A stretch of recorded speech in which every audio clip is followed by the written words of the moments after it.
Okay, let's go into mod view. And now just go out there and start hitting the things. Enter key. Enter. Enter. Enter.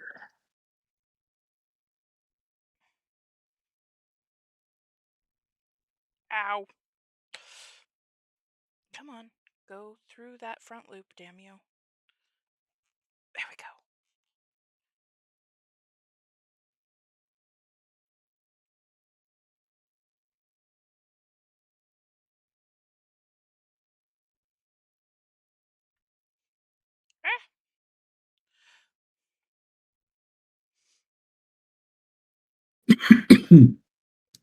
To understand, I decided to give myself a crocheting project that is very, very lengthy. One. Why do I do these things? Because you love yourself? I think it's more of I'm a masochist. Same difference. Okay.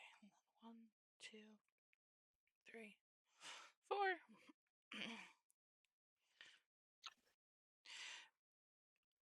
Alright, is everybody here? Yep. Grump? Dad? Unknown Wanderer is muted.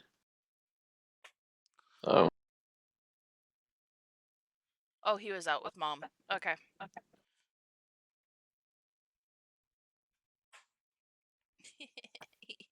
He lost track of time. At least he was here. Ready to go.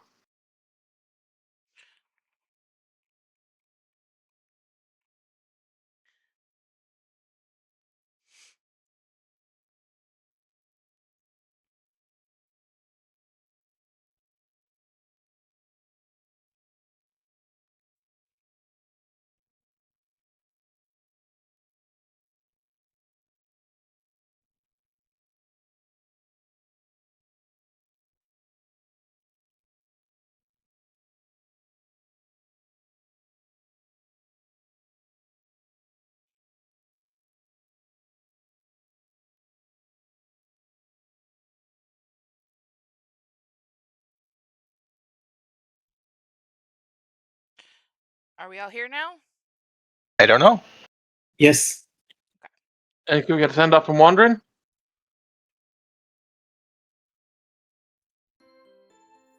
I'll give her a poke. Because she was here.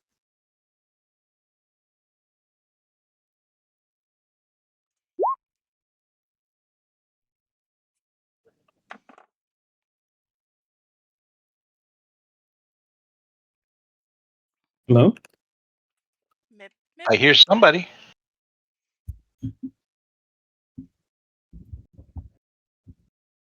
Wandering, if you're talking, we can't hear you. Can you hear me now? There Yes. we go. Yes. Weird. All I had to do was just disconnect my earbuds, apparently. Huh.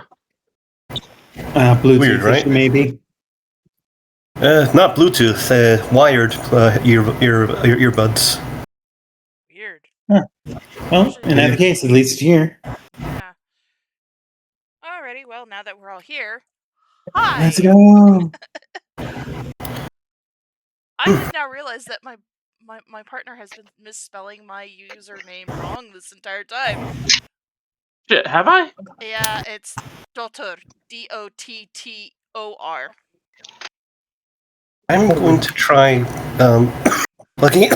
plugging in my earbuds again. So give me just 1 second. Yeah, it's starting, so we got time. Wait, DOT. Tor. Dottor. OR, okay. Wandering, do a test real quick. Can you hear me? Yeah. Yes. Yeah. And, Okay, good. Yeah. There we go. We're good. Hooray! Well, I will go quickly fix that on my base plate. Yeah. Alright. I'm drinking coffee from a Yoda mug. And again. All right, back on topic. Alright, hi everybody, it's Astrid and Company. I am Astrid, hosting the stream, and I play Zarni Greenblade. Our pronouns are she, they, passing off to my partner Blasty. Hello, I'm Blasty, also known as Blastflight. I play Sojin of Wind. Our pronouns are he, they. Passing it off to Wandrin. Hello, I am Wandrin. I play as Iskander Bey of House Castriota Sotrova. Our pronouns are both she, her. Passing off to Grumpy. Hello, I'm Grumpy. I'll be playing Jory Fortos. Our pronouns are he, him. I'll pass this off to our game mistress, Fiona. And hey, hi everyone. I'm Fiona, also known as Fifi Squeaks. Pronouns are she, her. And as the game mistress, I'm everyone that is angry at, happy with, or ambivalent towards the party. Now, going to pass it back to Blasty for our recap. The ruler of Pitax plays the fool and called upon other river kingdoms for tournaments. The barons of Stag's Bane answered with swift wit and stinging words. They make haste for the festivities and soon find themselves in the heart of the city Pitax. Their king seems the adventuring type, much like the barons of Castriotia. The barons had been asked to investigate the archery tournament for fraud and cheating, but were unable to find proof. Despite that, they won the contest, and turning... I'm sorry, I've been reading for the wrong sheet. Give me a second. I literally was just like, wait, this is wrong. Well, Like, hey! I mean, it's not wrong. Maybe a little bit old. Yeah. It's been more than a week. Anyway, episode 49, a scramble in the dark. The thrill of the tournament comes to a close. The team somehow, without cheating, managed to clear each event as the winners and earn the respect of the other city-states. But the ruler Pitax played the barons like fools. He had used the tournament to distract them from his troops moving in to attack their southernmost settlement of Salamenka. Amiri took the path of sacrifice and acted as bait to help the team escape, and was captured. The team must now get home and defend their lands. But a squirrel calls out to them to make haste off the beaten path to meet a potential ally. What will the team do now? Indeed. What will the team do now? So, I believe we had agreed to hear out the bastard. Indeed. well, it wasn't the King Castruccio Iretti that had called you. Basically, a squirrel had ran up on the party and delivered a message that a friend, an ally who would assist you in pushing back against the king, wishes to meet you on a nearby island.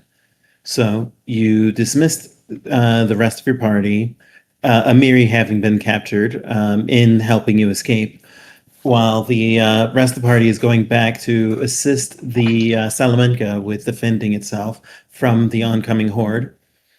Yep. So it is still late in the evening, and you make it to a lake. And once you make it to the lake, you find that there is indeed an island in the center of the lake that seems to be surrounded by copses of trees and dotted wood. There is a small... by the time you arrive, there are 3 boats that are there waiting for you, each tied with a single stake.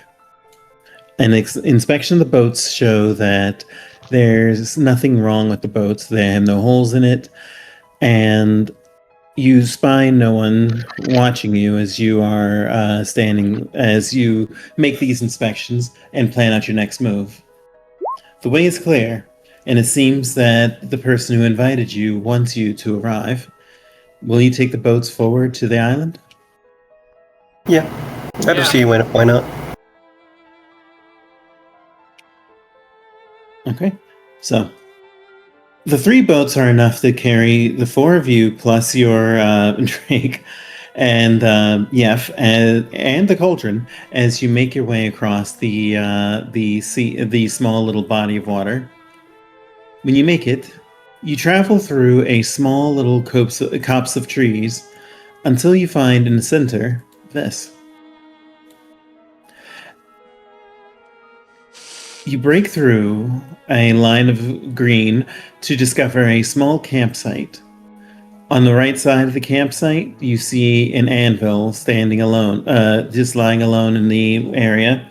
In the middle is a fire that is burning bright, with a small cauldron hanging above it with a kind of a stick support. You know what I'm talking about. There seems to be enough tents around so that 5, maybe 6 people could rest comfortably beneath them, as well as boxes and barrels of food.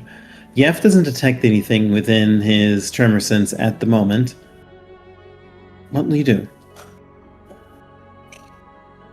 He's gonna just go, unless anyone stops her, she's just gonna call out, hello, who's there? After a moment, you hear a voice in the woods, coming from the woods to the northeast, pardon. Have you been followed? Nope. No.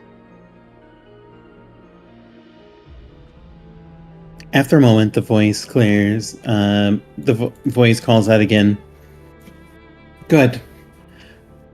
Then come, and let us discuss. And from the trees, you see a human woman standing, appearing from the green.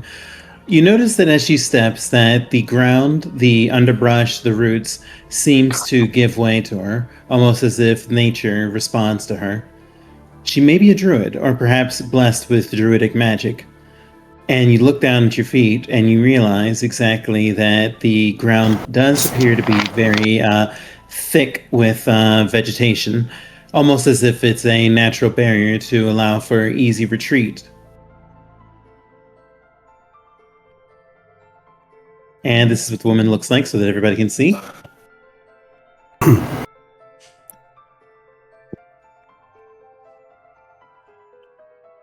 Leora. Iora? Elora. Mm-hmm. Elora. She sits down on the stump and tosses a few sticks of kindling onto the fire and waits for you to approach. Iskander approaches.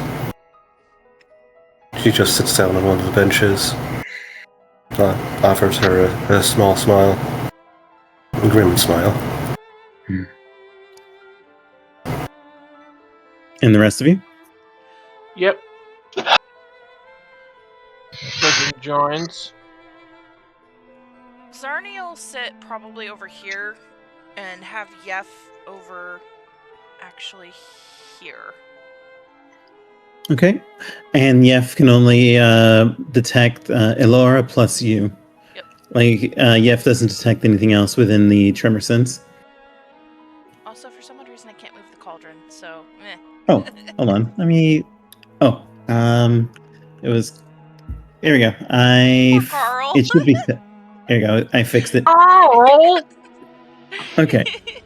So, when you are all... and what about you, Jory? I just move in line with the rest there. Mm-hmm. Stand patiently.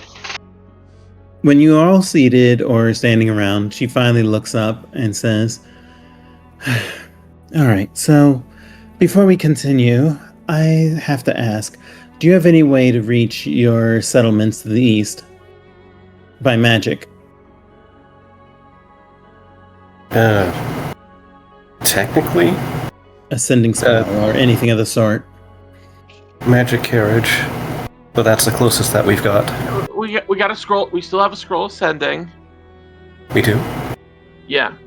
Alright. So Sojin yanks that out from one of his pouches and hands that over to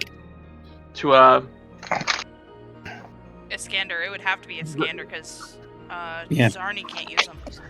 Mm-hmm. Yeah. Ascending's a divine spell. It's not primal. You're right. Interesting. Okay, good.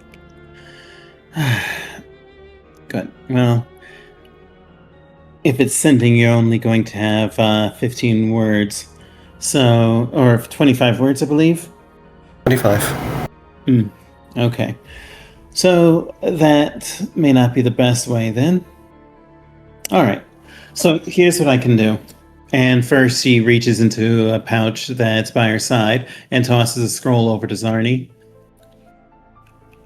Zarni catches it, no problem. You examine it, and it appears to be the Animal Messenger spell, a scroll for it. Now, I know you won't have time to handle this right now, but since what I was going to share was the tactics that the army plans to use.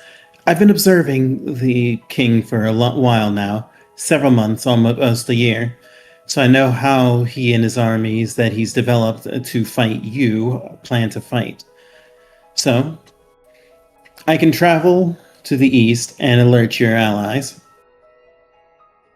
But I should tell you about more close threats that you could handle. Closer threats? A few. You see, as I mentioned, the king has been planning to assault you for a year. I believe that's why he canceled last year's Rushlight tournament, because he wanted to focus on that. But there are 3 different army troops that he commands. One is the National Army of Pitax. Another, a mercenary led by a shifter, or a weird creature, I'm not certain which. And the last, some giants from up the north near near Numeria. I've managed to discover where their camps are.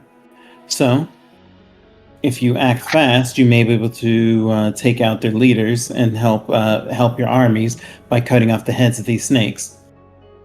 However, there's also another concern. And at this point, you realize that she has yet to actually give her name or express why she's helping you or who she is. Do any of you comment on such?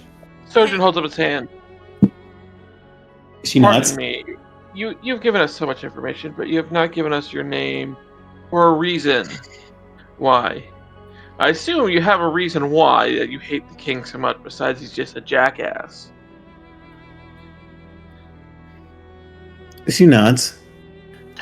Then allow me to introduce myself. The fact that you are asking means that you haven't been to the city proper and seen my posters around. I'm a wanted woman. Question. Yeah? Would Zarni have seen the posters? Because she was going to the library. Not in your area, because that was in other areas of the city. Okay. Thought I'd ask. Well, no, it's a good question. But I will allow you to roll, because people may have talked about her, so I will allow you to roll a society check to see what you know. Holy crap! All right, let me see what you rolled. 35, very good. That's the best society check I've rolled in ages. For real.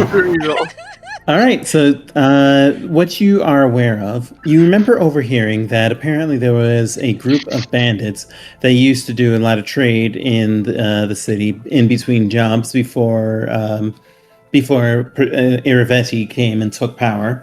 And once Iravetti took power, he quickly flushed them out and in several raids wiped out several bandit groups.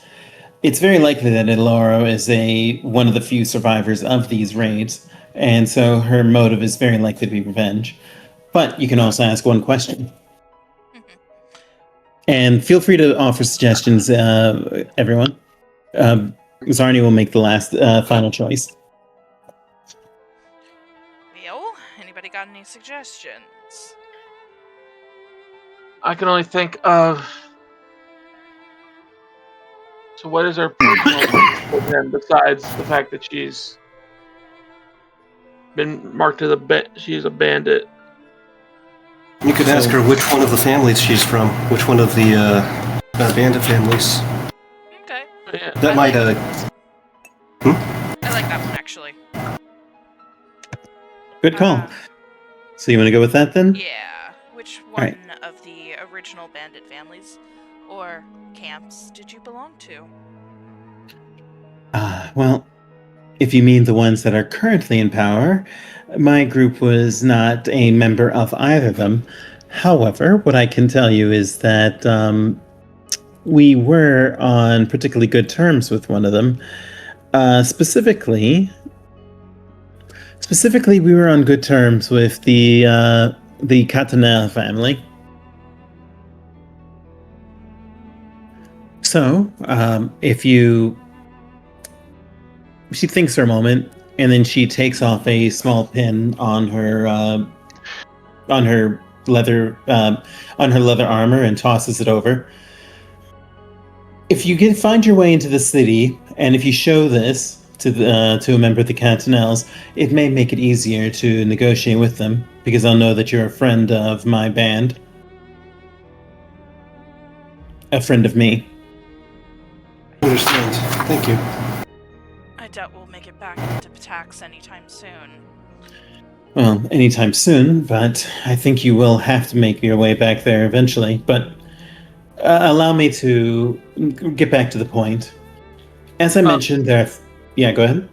How do you spell that? Which family was that you said? Oh, I'll put it in chat. It is the Catanei, not Nell. Catanei, so Cattanei. Thank you.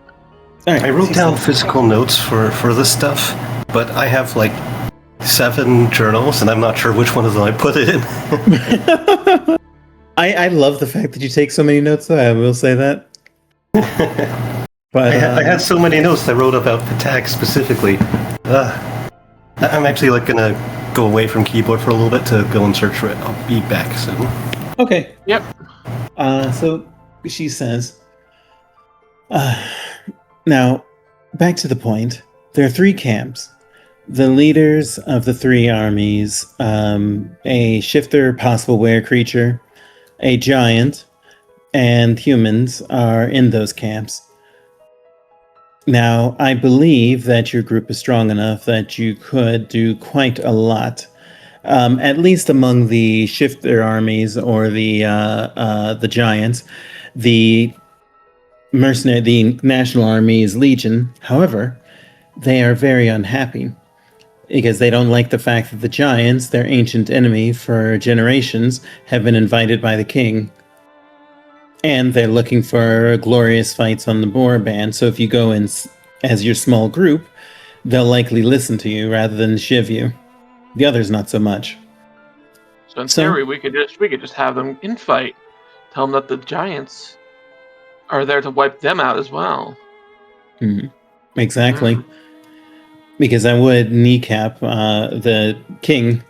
But what's more concerning to me is another rumor that I've heard. I don't know if you've heard this one, but apparently the king is developing a powerful weapon in a former winery of Caden Kalen up to the north. Apparently trying to develop a cloud kill spell that can spread across nations, I hear. You can guess what he would do with that if he develops it. Famine. Oh, worse than that. Cloud kill targets both the grass, the trees, and living beings. Imagine waking up one day to find the entire village just choked out with fog.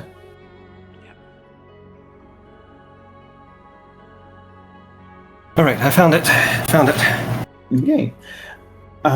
Now, if you have any questions, because again, I'm going to share the tactics of this army with your allies to the west, to the east. You'll need to tell me where to go, though. Where are they attacking? Because I was not able to get that information. They're attacking Salamenka, our southernmost city. Okay. Sojin pulls out one of his maps and shows her where that is. She reads the map, and she doesn't. You notice that she doesn't take out a map herself. You get the feeling that she's been living in the Stolen Lands long enough that she pretty much has a topographical map memorized. So she nods and she says, "Very well. Then once we're done here, well, there are actually some things that I wish to do, but I believe that the army would arrive after a week's time, so I would only have about 3, maybe 4 days of work if I'm going to shift and fly to make it in time to share these tactics. But that does bring me to my next point. If you wish it, I believe that you may want to investigate whatever's going on at White Church Abbey. Up to the north, that's where the Cloud Kill spell is supposed to be created. And she motions to a small bag that's next to Jory's foot. Halfling, look in that one, if you will. Okay. Don't suppose it's beans. Why would anyone carry beans in a bag? She says. The soldier smiles. Heard legends of a bag of beans that also turned into weasels. Huh. Wonders never cease. Jory, when you open the bag, you see 6 runes inside of it. Runestones. Now, I've managed to steal a few things from the armory in Pitax, and again, I want to see his head on a pike, the king, so it's in my best interest to help you as much as I can. I am a crafter myself. If one of you is a crafter, then we could split time on the anvil so we could get this done faster. Yes. Right. And she explains that 3 of the runestones are greater striking. 2 of the runestones are +2 weapon potency. 1 runestone is a +2 potency for armor, and the last one is a greater resilience for armor.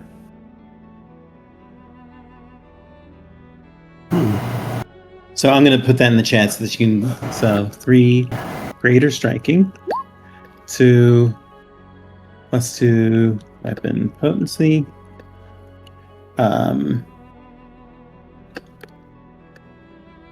1 +2 armor potency, and 1 greater resilient armor rune. All right. Let's see.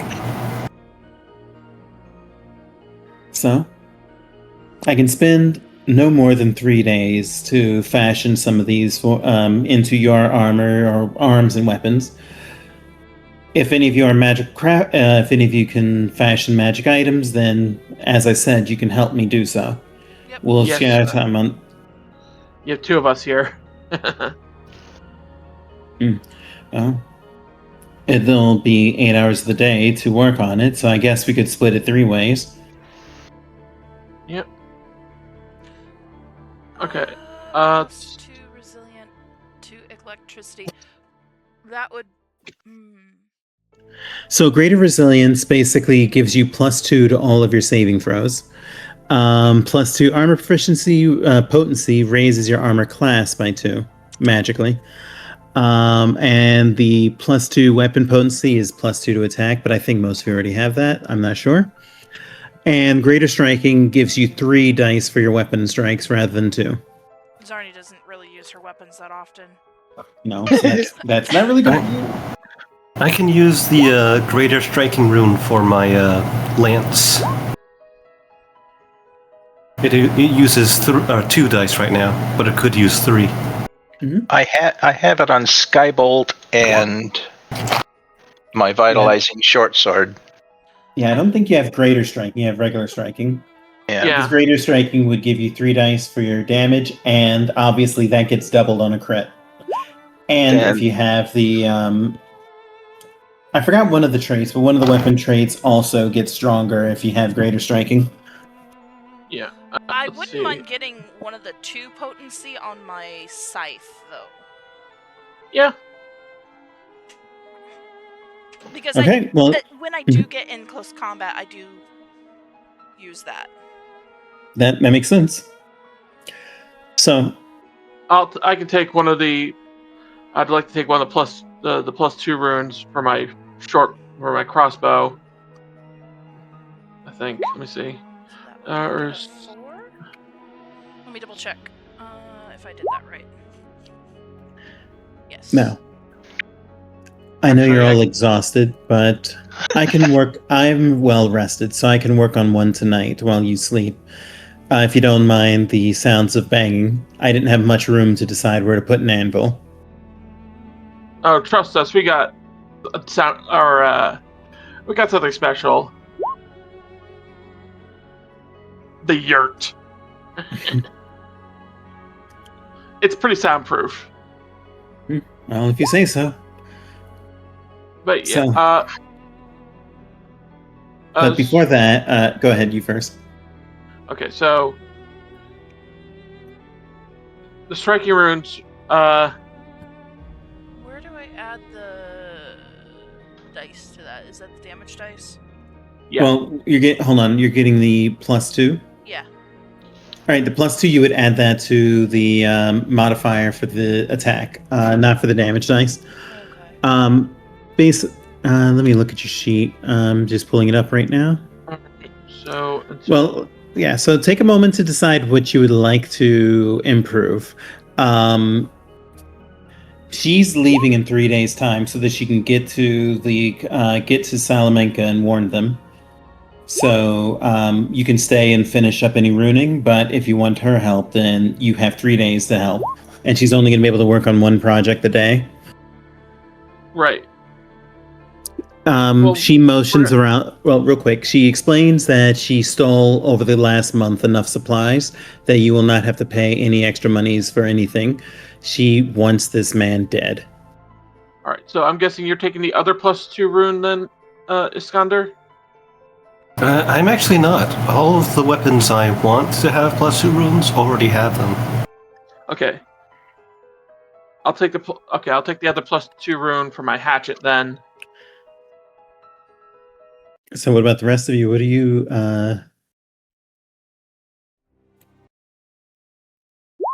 Well, like, Jory? I know you want one of the damage wound runes. I would really like it, yeah. Yeah, okay. You just got to decide what you want it on. Well, I was thinking Thunderbolt. See if we can improve that. Okay, that would improve it. So, before we actually go too far into planning who gets what runes, she looks around and says, "Now, I believe at this point you may have questions for me.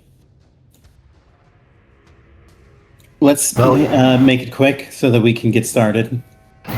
You mentioned that they were going to use specific tactics. Can you tell me what, in general, they were planning on doing? Well, the Pitax guard value skirmishers. They go in charging with shock troops.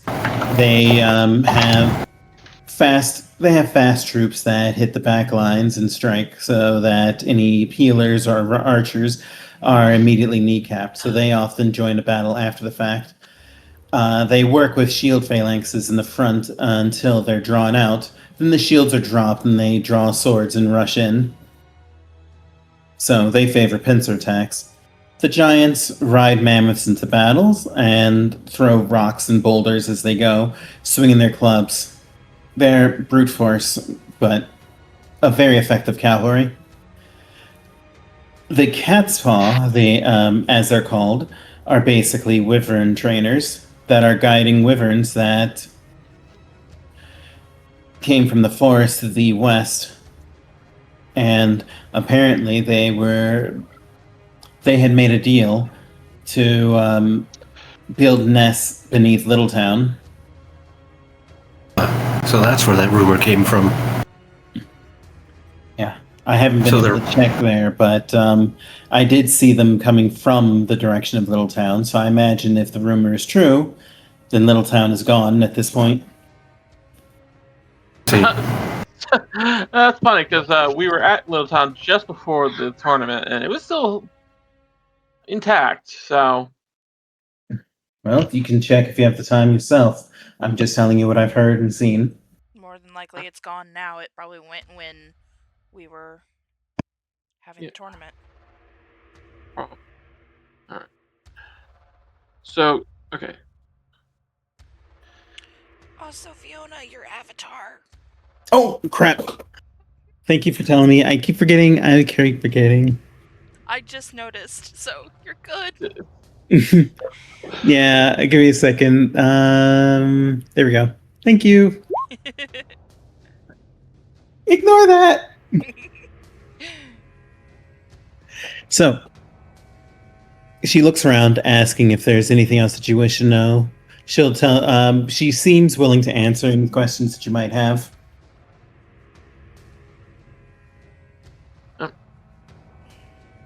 Although she actually does remember something. I do believe that the leaders of the armies, once they capture one of the towns, will settle in.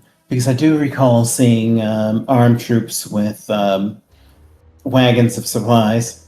You don't do that unless you're planning to take up stakes at wherever you manage to capture. So, I believe that once they are pushed back from or manage to capture this Salamenka that you mentioned, then the leaders will likely return. The only leader that's out right now is the Cat's Paw leader, the were creature or shifter. The others are in their camps right now because they've sent their troops ahead. But there have been some mercenaries, or one particular mercenary that seemed kind of odd. A strange dwarf that kind of unnerved me when I looked into him. He had a mad look in his eyes, had this big cannon, a Giselle, and I believe I saw him heading north towards Whitechurch. Then we go to Whitechurch. Whitechurch. You know him then? He does. Yes. He's the last. He's the last bastard. I need to end. Could I add the Greater Resilient Rune to... well, there's one of you will have to decide who's going to get that, because the Resilient Rune will add 2 to your armor class as a bonus. Or, excuse me, 2 to your saving throws. Also, I realized your bow was set wrong. How is it? His bow was set for not for dex. Oh, was it like for strength or something? No, it was set to 1. Huh. Just straight. Skybolt Dear here. Lord. Let me just Yeah. Yeah, that's. Oh, and the critical damage isn't even right yet because I still have to add another die to that. There we go. All right, so have you decided who's getting what? Yeah. All right, so I grabbed a plus. Well, let's handle this one in time. First, let's start with the big beefy ones. Who's getting a Greater Striking Rune? There are 3 available. Iskander's taking one for the lance, the Thunder Lance. I asked for one for Skybolt. Mm-hmm. And I imagine Sojin's taking the last. Yeah, I'll take the last and add it to my rapier. Okay. So make sure you change the damage number on both the damage and the crit. It should be 3D whatever. Yep, already did. Already did. Okay. So is anyone taking a +2 rune? So that'll cover Yes. one day between the 3 of you working on crafting. I took one. And I took the other. Okay. So you can make those changes. That'll cover tonight, because Elora is the only one who's in any shape to work tonight, since you all were woken up in the middle of the night. Yep. All right. And one day and the third day, actually. So who is taking the Greater Resilient Rune? There's only one available. Can it be added on top of the +2 I have on the Shadow Resilient Moonlit chain? Yes, the potency, armor potency, and resilience are both fundamental runes, so you can have both of those. Then I'd like to have it if nobody else wants it. Don't mind you taking it. Yeah, go for it. Okay. So make sure you mark down that the armor now has greater resilience, and to represent that in the stats, go to the saving throws and add 2 as an item bonus to all saving throws. Okay. All right, so that covers one more craft on the third day.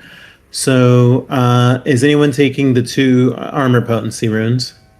I think Both of them are +2. I think I already have a +2 on mine. That's what I was trying to figure out. But I think it's I can a actually +2 check. resilient electricity specifically. It looks like you already have that. So I don't get it again. So. Yeah. Okay, what about you, Iskander? Yeah, that's a good question. Yeah, you have a +1, so you can take one. I'll take the other. Yeah. Oh, sounds good.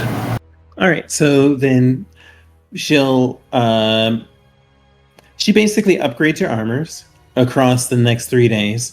During the 3 days that pass, so it is from Rova the 2nd to Rova the 5th. It's in the afternoon on Rova the 5th, which is a 1, 2, 3. I'm still updating your sheet, Jory. Sorry. So I need to add Mhm. the ones where I can put in it as item. I'll put it in as item because he gets a +2 across the board to Mhm. his rolls. Or wait, not sorry. It's a +2 to what? Saving throws. Oh, saving throws. Never mind. Let me fix that then. Yeah, because I think he already had a +2 to all of his armor to his armor class. Right. No, I was putting in something else. One to that. Alright. Can I? It helps if my keyboard's on. That's what's going on. Okay. Sorry, I'm trying to zero out all my spells so I can reassign. Mhm. Because Zarni is actually going to do something to help her get there a little faster. There we go. Uh-huh. I can cast level 7 haste. That's good. How long does haste last? A minute, but it would still give her a good burst of speed. Oh, true, but I think that would be better for battle use. Like, using the Mystic Carriage ritual would get you to the White Church Abbey a lot faster. Oh, I was going to use it on her. On Ilori. Or Ilora. Oh, that is really smart, actually. I was allow going to her do Mystic Carriage on us. Very clever. And you know what? Yeah, I like that. Hook. There we go. Sorry, I'm also arguing with my crocheting at the same time because I have to keep my hands busy. No, totally. It's not wanting to cooperate. There we go. I think I fixed it. Or I made it worse. Methinks I made it worse. Anyway, so yeah, that's what I will do for her. And then for us, I'll do Mystic Carriage. Sounds good. And on the last day, she says, "All right, well, that's about all that I can do. I'm going to be heading out now. Now, again, whatever you do, be careful. The king is playing for keeps. The longer this war drags out, the more people will die." I completely understand, and we will do everything with that in mind. Now, Thank you. You're welcome. Now, I won't be staying in to fight, you mind, because and she shifts into a small rodent and then shifts back to a human. I have a way of keeping an eye on what's going on in the city. So, when I return, I have a camp that's up at the northmost part of the river, right at the northernmost part of the Thousand Voices Forest. You can find me there probably in a week or two when I return from warning Salamenka.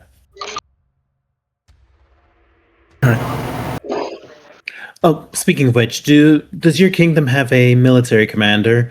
They might have the most use out of my information. We do. Is it still General, what's his name? Argos? Yes. Or the paladin guy? Well, yes, but at this point, at this stage of the campaign, you know that Valerie probably has much more experience and training, So Yeah. either of them would be good choices. Yep. Very well.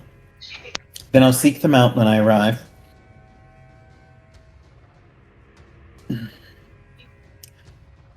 Well, be well, and you can use the camp as you like. I've chosen this spot because, though it is close enough to the king that he hardly pays attention to it, but it's isolated enough that you can hide. You always can hide here. When you are ready to... a last bit of advice. When you're ready to infiltrate the city, be sure to make friends as much as you can. The people suffocate under the king's cruelty and rule. And if you can erode his appeal with the populace, or uplift the people enough that they're willing to stand against him, you'll find entering his palace much, much easier. We have experience with this. We'll do our best, and thank you. You're welcome. All right. So And with that- let's before we go, make sure we let's send messages ahead of her, letting them know that she's coming. Yep. So, Iskander, who do you contact with sending, and what do you say? You have 25 words. And Oh, God. I'm going to give you some time to think about this. So, Zarni, I know you're going to cast haste. So, Yep. you cast haste on her, and she turns into a hummingbird and flies in the sky and zips off. Oh. I have a random question, actually. Do you think that my cousin, the ruler of Brevoy, or my distant cousin, the ruler of Brevoy, would he have the resources to send magic messages himself? I mean, yeah, he's the king, so... Alright, Absolutely so would. He's still on good terms with him. Yes, we very much are. Yeah. Well, we're very much in good terms with him. Yeah, you actually handled that situation really well. I remember He was we got the nat 20 on the diplomacy rule. Yeah, we turned him down, but he's like, I like your style. Yeah. Alright.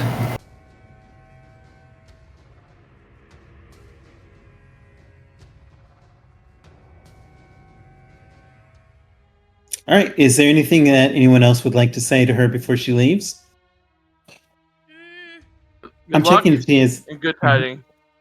Mhm. Also, the animal messenger spell. Who are we sending? Oh yeah, I need to add that to my...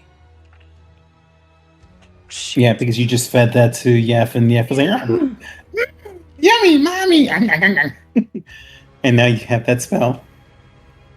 I just imagine out you a tiny little critter, and it goes zipping off with the message. Animal. Where is it? Wait, I have a feeling I already have that ability. 1 second. It's a second level spell, so... Well, the reason why I say that, I also have staff. You do. I think I already have that spell. let me check. I think you might be right. Greater animal staff. Yeah, you do. You have it as second level. Yeah. So yeah, you already have it. But you just don't have it on yours. You need the staff in hand to do it. Yeah, which is fine. Oh, totally. I also can do summon animal and animal form. Speak with if I need. animals. Yeah. So technically I don't have to add that spell to my chart. I just have to remember it. Mm-hmm. Yep. So technically, I can actually just hand her the scroll back and be like, I already have it.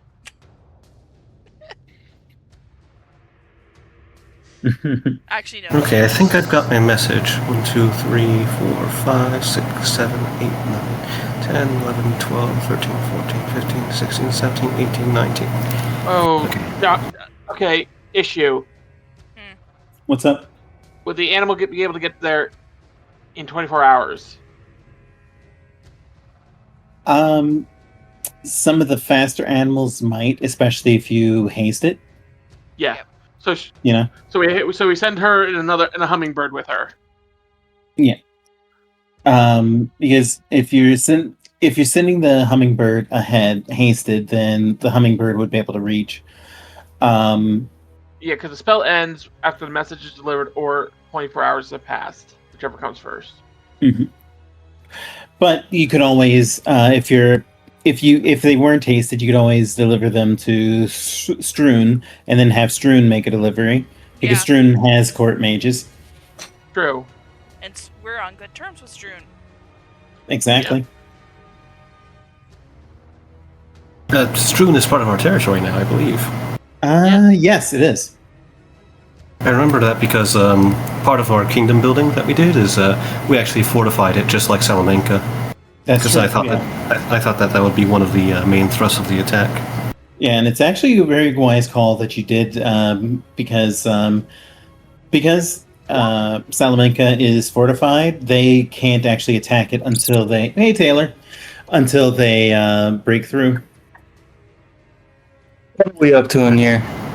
By the way, we're currently streaming. If you want to watch us, the link is up in the live stream section. Mm-hmm. I would advise you not to, though, because they're further along in the campaign than you are. So this is the other Pathfinder Kingmaker group that I'm running. So you can listen in. By the way, I've posted the message. It's less than 25 words. And also part of the sending spell, if I recall correctly, is they can actually send a message back of 25 or less words. Correct. Okay. And shortly after, the king sends you a message. Yeah, I'll message Taylor, but because Taylor joined my other Pathfinder Kingmaker campaign, but the king returns a message to you that says, very well, we'll send armies to assist. We'll send your cousin to stand by your side. We will crush Pitax. Who might that be referring to? My cousin. Your blood cousin, you already know about, but you actually don't know. It may be a remarriage into the family that you weren't aware of. Interesting. So, could you post that message really quickly? Sure. Thank you. Yeah.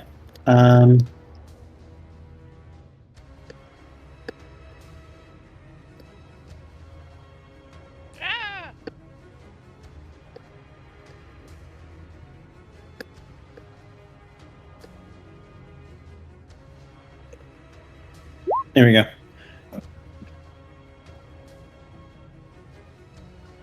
Interesting.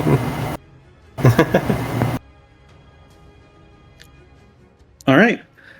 With that, she is hasted, flies off, and then I'm assuming you're gonna cast another animal messenger and then haste them and just head on. Okay. Actually, real quick, if I were to keep the scroll, technically I could cast that spell twice, right? Yeah, but if you cast it straight from the scroll burns. Well, what I mean is still have Yef swallow it. So you learn it. So I learn it. Mm-hmm. So that way I have that spell as well as the spell that's in the staff. Yes, yeah. Okay. So you could prepare the spell so that you could cast it twice. Okay. In that case, we're going to send one message to strewn. Mm-hmm. And is Salamenka within that range as well? Only if you haste them. Haste Okay. the animal. I probably would haste all of them at the same time. Oh, that's right. You can Because- do multiple targets now. Yeah. Yep. So... Yeah, we're also going to send one to Salamenka, letting them know there's an attack incoming. No, they're already under attack. Oh, they're already under attack. Never mind. Well, no. They are. They're under attack, but you basically to alert the rest that there may be others, or they might be setting up things in the woods in the narrow marches. Yep. So basically, a general like, "Hey, be on alert." Yep. And also, thanks to and to alert that that she's on the way to give exact details on army tactics. Yep. So don't be afraid if you see a hummingbird turn into a woman.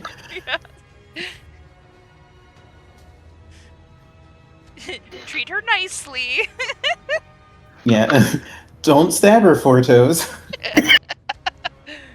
But okay. So with that said, is there anything else that you want to do while you're still at the camp? Let's go. I think we're done. To White. I think that's it. Okay. Okay, So- real quick, is it actually called Whitechapel? I'm actually going to check that because I might have gotten the name wrong because I was thinking Whitechapel for whatever. There's a reason I'm asking. Whitechapel is an actual place in England. Not just that, it is a very infamous. White Rose. It's called White Rose Abbey. So I knew White was in there somewhere. It's White Rose Abbey. So the reason I was asking is Whitechapel is where Jack the Ripper committed all his murders. Oh. Yeah. Oh. Oh no. It's White Rose Abbey. Thank you for correcting me. But okay, so if there's nothing else, let's go. Whoop. All right. So I marked out the army locations that you were told. Basically, GL2, this one here, is where the. Give us a second. It's still loading. It is still loading. Like I found that this works best on Opera GX. Like that's what I've been using. Firefox has been sucking. Yeah, honestly, Firefox has been sucking wind. But I'll just describe it for everyone that can't see it. But directly northeast is where the human armies are. The National Army Pitax. That's where their base camp is. So from where you are now, it's just about 11 miles away. To the southeast, directly about 14 miles away, is where the Cat's Paw mercenaries are. Basically, the leader of the Cat's Paw, the Shifter, is not there yet, but he may be arriving at some point. And along the path to White... I almost said White Church again. White Abbey. Just say White Abbey. Thank you. White Abbey. Along the route to White Abbey is where the giants are. So basically, you'll be crossing on the way, coming there back. Obviously, if you're using the... since it's an army location, you can just bypass it if you're using the ritual. Yeah, the carriage. But you know that it's on the way. That's basically about 20 miles to the northwest. And then 20 miles past that, give or take, is where White Abbey is. And Elora's camp is about 25 miles west of where the giants are located. So, where are you headed? We need to get rid of the cannoneer. Yeah. Okay. Now, I'm not going to have you roll for the Mystic Carriage because your skill is high enough that you can get crit success. So you spend an hour casting the ritual, boom, and you load up your things and you get going. So sounds good? Yep. Sounds good. By the way, at this point, everybody gain a hero point. Yay. Yeah, do hero points. And while I pull everyone's token to the map, I'm gonna work on downloading Opera on the next break we have. You be aware it makes noises. What? It's unlike most browsers that have no integrated sound things. This thing does. It hasn't been making noises for me. But Or maybe maybe just like maybe that's the settings. So, maybe. Well, in either case, it's been fine for me. But I might be. All right, let me just add ARF and let me see. There's Raksh and Carl. And who am I missing? Yef. did you already grab? Yes. Never mind. No, I didn't. I grabbed the streamer token. Oh. Okay. Oh my god! I have little yarn scraps. Nothing to do with them. Ah! All right. Oh! Wow, that was loud. Yeah, as I said, that was the thing. Okay, I can fix that. I can set up something so it doesn't do that anymore. Oh yeah, no, you can turn those off. You can turn those options Yeah. off. Maybe I did turn off some options. I didn't. I couldn't remember. Background music. Means you're getting old. None. There we go. I can actually Okay. add Discord to hover over it. Sweet. Yeah. All right. So you make it outside of the Abbey that evening. Now, you're not yet on the map, but basically, just to describe, as you climb up, there is a hill. At the bottom of the hill is a single squat building that bears a big engraving in the stonework on the side, marking it as a building to Caden Kalen. There are basically two buildings that are connected at the foot of the hill by a small little short tunnel, and then a tunnel hole that you presumably might lead to something that the old monks and priests that use this place used to. I'm going to let you roll to see if you know anything else, any special details about it, but just to describe. On top of the hill, you see a large building which has a bell tower. A large tower which has a bell tower at the top, as well as a large building which appears to be where the religious functions were held.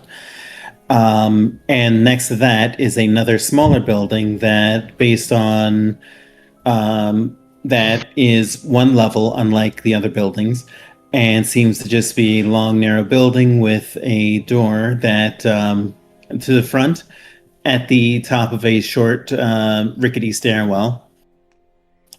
So, you can learn some more details if you roll religion or society. You must be trained at least. And we're just gonna quickly swap over to opera. I am going to ask my quill for assistance. Of course. Hold those down so I can't see for shit. Oh, I should have just relied on the quill. I'll give you just a second. Society. There we go. I should have just relied on the quill. So the quill, I'm going to just have the quill tell you instead. So I'll say that you were assisting the quill. Would anyone like to roll religion? Because you get different information depending. Yeah, give me just a few more seconds. Ow, grumpy. Huh? All right. Well, That was loud. I actually need to pull something out the oven. So give me 1 second. Okay, so it was religion. Yeah. I'll roll to assist you.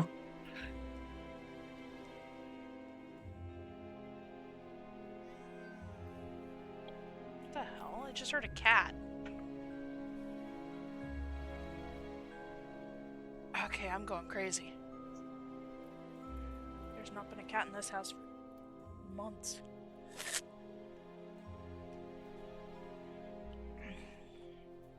do have those 4 cats that like to patrol around the house. That's true. He might have been yelling out his ass. Alright. I also want to try and fiddle with the settings. I'm actually in the kitchen cooking supper, so Okay, I'm back. any dice rolls, somebody else will have to do them for me. Yep. Yeah. All right. Does opera have a dark theme? It does. I don't remember what the setting was because I mean, know I but- had to change it too. But you know, I you have can it just set. defaulted to the. I have it defaulted to the dark theme already. So Same. Yeah. The only reason why I was asking is Google's is just slightly better. oh yeah. Mhm. Well, like I said, I just won't move to the big map because the big map is the only one that slows down really badly on Firefox. We can just set that up for next stream. Oh, I've already know? switched. Oh well, okay then. Getting back to that, you make it there in the early afternoon. Do you wish to approach now as the darkness is starting to fall upon the land and approach in the morning when there's guaranteed light on the outside? Or do you want to just go now? Let me check Carl's inventory for potions real quick. I will remind that you did have to you did use 2 spells, some spell slots already, Zarni, if that matters. Oh, I wasn't thinking spells. Oh. I'm trying to look at Carl's inventory. For some odd reason, Because I think you can get 2 potions now, don't you? yeah. But his inventory is not on his character sheet anymore. What the hell? Huh.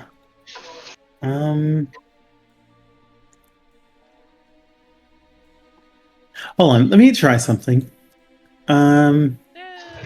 Maybe if I change it to character? There we go. For some Yeah, reason, alright. he wasn't set as character anymore. That was weird. Okay. There we go. Okay. So there is a reason. I haven't had a chance to set the potions on him yet. I believe I have a elixir of dark vision. Oh, that's true. So who needs dark vision? Iskander could use dark vision. Yeah. Okay. I think Jory needs it as well. Okay. I'll He's just give him no, both. Oh wait, that's I mean, no, right. You got the goggles. Oh, he's got goggles? No. Okay. he's good. So. I have low light, not dark. Yeah, Oh, but you never have mind. goggles. Don't you? Oh, yeah, I do. Yeah, so I will give dark vision to brain Iskander. Yes. And then Ah, excellent. I'll go ahead and also make up. No, not that one. Elixir of Life. So that way we have that on hand. If need be. Ooh, biscuits and gravy. Sorry, ADD.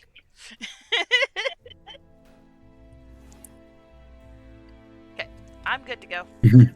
Okay. Yep. So then the question remains: do you want to approach now, during the night, or the early evening? Wait until nightfall, or the morning? If we do I'm it gonna leave now, this to you. if we do it now, they're least expecting it at night. What is our objective here? The objective is to find the source of this weapon that is supposed to be developed here and put a stop to it. And also for Sojin to find the cannoneer and put a stop to him for once and for all. Then stealth approach at night is the easiest to get inside. Okay. So, do you want to camp down now and then enter like in the middle of the morning. Basically, it'll still be dark time, but that would allow Zarni to regain spells. 3 o'clock in the morning is the best time. Okay, so who would like to roll to find a suitable campsite? That would be stealth. Roll Jories. Yes, sir. Yuri, stealth. All right, so that'll give me a +2. And is there anything that you're cooking tonight? No, nothing special. We're keeping it so we're undetected. Mhm.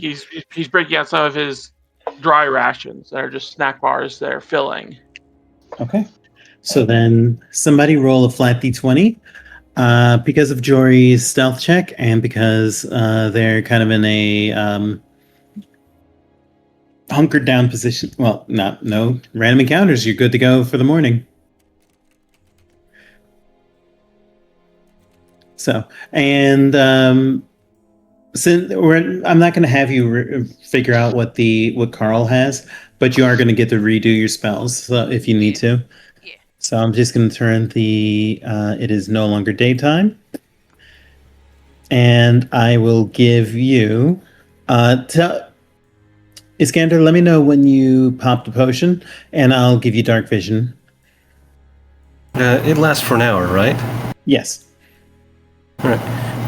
In that case, she'll just pop it as soon as we start approaching it. Okay. The chapel. Yep. And remind me, why am I brain farting? Jeez. Why does Jory have dark vision, or is it just low light with the goggles? I think he gets It's dark dark- vision with the goggles. Yeah. Okay, so let me update your token. So that's night vision. This is gonna blow your mind, but And now I have Until Dawn playing through my head. By the way, There you go. I've actually tried to switch over to Opera as well. Just importing the settings, going very slowly. Yeah. That's why I closed out the game. I should be back soon. Okay. Yeah, like it's wacky. Like I tried to import settings, it was not happy about that. I'll try that later myself. Yeah, like no problem. Yeah, like mine, I had problems, but I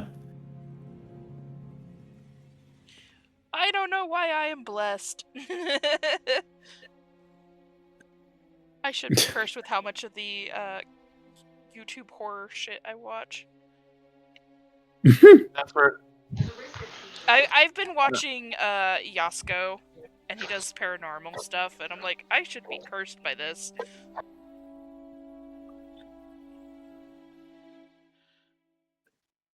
Yep. Oh, Okay, so slash grumble you have that. later.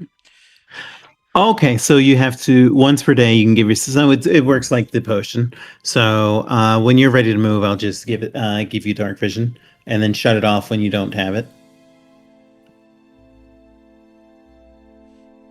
1, 2, 3, 4, 5.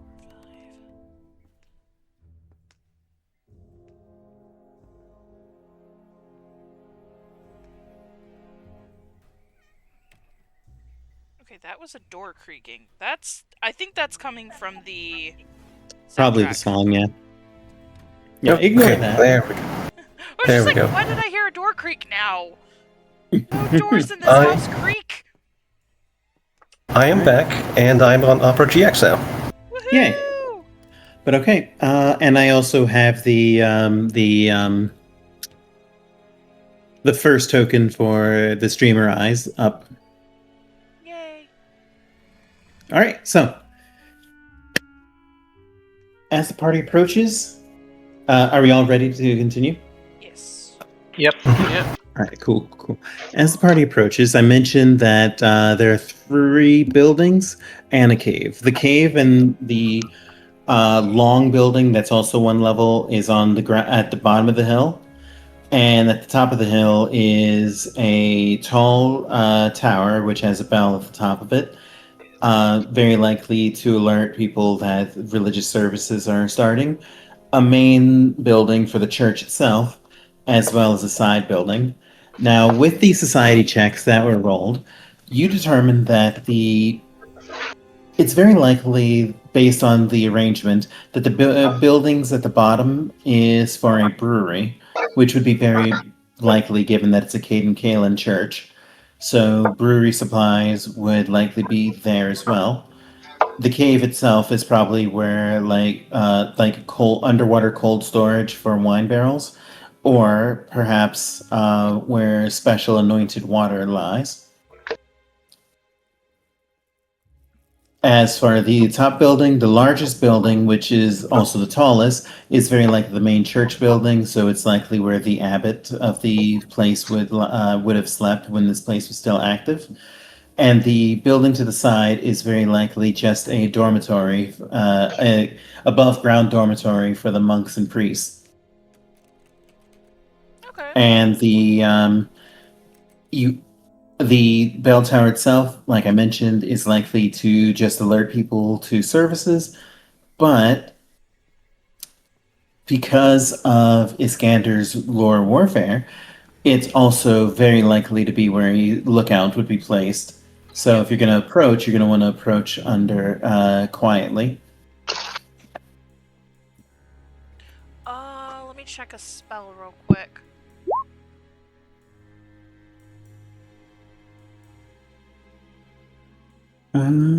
For stillness, the cosmos. Oh, that's good. Can you cast that on others? I think I can only cast it on me. Oh, let's find out real quick. Yep, it's only over you. It's so cool, though. And so long as I don't make any attacks. Mm-hmm. I think. But we're attacking at what, 3 in the morning? Yeah. So technically we would still be under starry sky. Yeah, exactly. Okay. Because thankfully the weather favors you. I already did rolls to see what the weather would be for the month, and you have fair weather tonight. Okay. Okie dokie. Yeah, I'm gonna just walk around with that going. Sorry, Okay. guys. You don't want to stand too close to this. That's fine. All right. So, as you approach, I'm going to need stealth checks now to get the party through.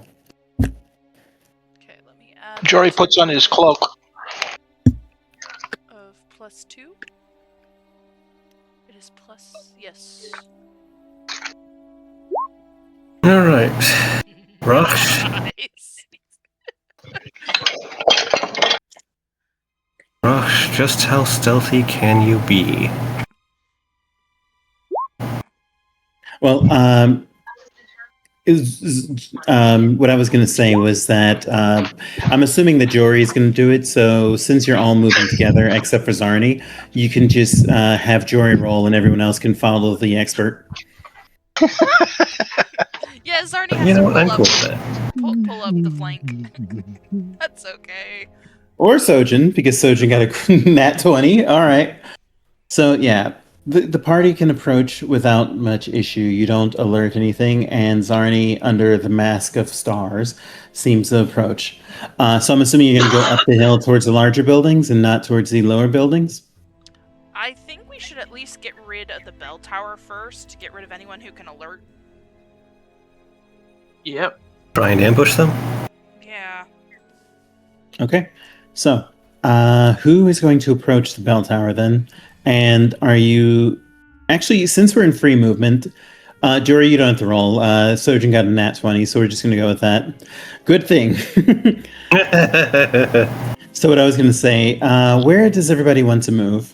Right now, you are under cover of darkness and quiet, so you can free move. I just want to know where everybody's going. This is the bell tower. This is the large building that seems to be for religious services. This building over here is where the dormitories are. Okay. So, quick question. Can I use, this is going to sound weird, but bell towers almost always use a rope to ring the bell. Mm-hmm. Could I, using, where is it? A needle dart, for instance, sever that rope so they can't ring the bell? I like that idea, and if you can get close enough, then yeah, because you have 60 feet, Yeah. and the bell tower is I'm gonna say that it is going to be about 50 feet high before you can see the open air part at the top where the rope would be. Okay. It does consider itself to have good cover. So it will be a difficult shot, but since you just rolled a nat 20, I'm just going to accept it. Right So when you do it, when everybody's in position, I'll just go ahead and say that you do that. So you can just hold for now. But where's everybody else going to be? So that's where Zarni's going to be. Sojin? Sorry, just fixing things here. Yeah, I'll fiddle with the upper GX afterwards. Sojin is going to move around to this side. Okay.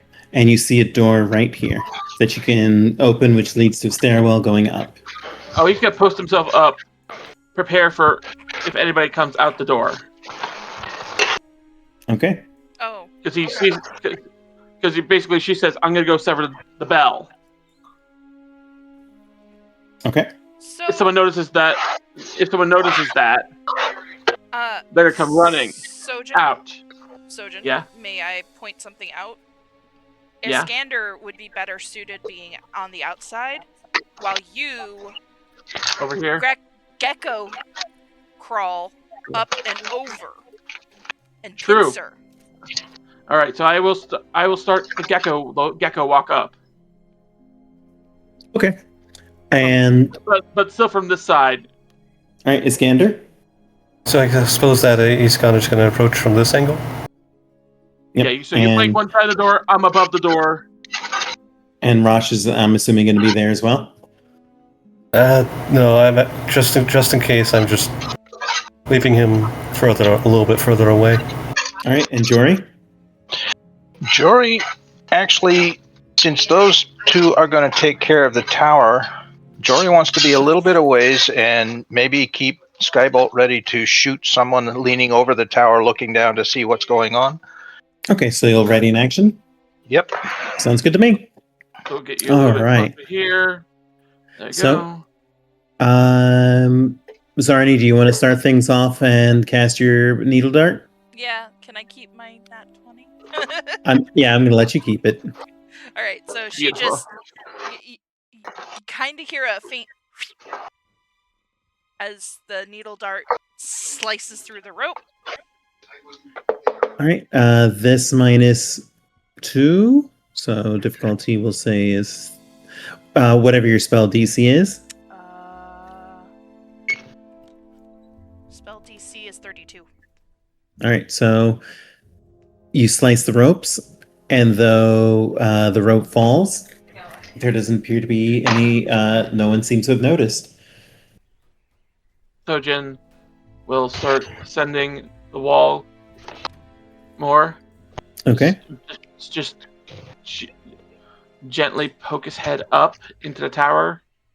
Okay, and you climb all the way up, and then you are able to peer over, and you see that there is a Pitaxian warden who is currently, occasionally looking over, peering through around. And just to remind you what they look like this. They're swords. In theory, I could just smack him out at a hole, couldn't I? You could try to push him, yes. All right. It would probably result in shouting or, him yelling on the way down. The Wilhelm scream. Yeah. All right. So that is Yes, exactly. Athletics. Yep, versus Fortitude DC. So you got it. So you walk behind and you shove the warden, and he is going to attempt to catch the edge, which I believe is a grab an edge is what do I roll for that? Succeeded. Your choice of acrobatics or reflex. Oh, his acrobatics is garbage, so we're going to go with reflex. Oh, actually, they're both garbage. I'll go with acrobatics then. So, Well, if he survives that, I have a funny what's your class DC? class DC. 32. 32. He fails. So he goes sailing out and he tries to grab the edge, but as he's falling, Jory, you can make a you can Shoot him. Yep, Shoot him. Shoot. Pew pew. Shoot. Go for it. Oh, He is obviously off guard. I'm still in the kitchen, please. Yep, give me a second. I have to pull sheets around. Can I attack him if I have 15 feet of reach? Sure. Yeah. Excellent. Rule of cool. Oh, wait, hold on. I just realized, using my thundering lance probably isn't the best idea right now. No, it does electrical damage. Does it make It makes a noise, though. No, it definitely makes a noise. It definitely makes a noise. On a crit, I believe. Yeah. All right. Even so. So it's up to you. I'm going to let you use a different weapon if you want. Yeah, I'll just use Oath Bow. Go for it. Alright. Let's see. Still 2. That's all correct. There's a 31 hit. 31 will hit because he's off guard, and the Oath Bow will hit as well. So, as he's falling, all of a sudden 2 arrows go. One in the throat and one in the gut. And though the armor takes most of the brunt of the damage, as he twists around trying to right himself, he lands on his front, so the arrows are lodged even further up in him, and the Pitax warden dies. Brutal. Nice. Sojin leans over, curse splats, and descends the wall. Spider orc. Spider orc. There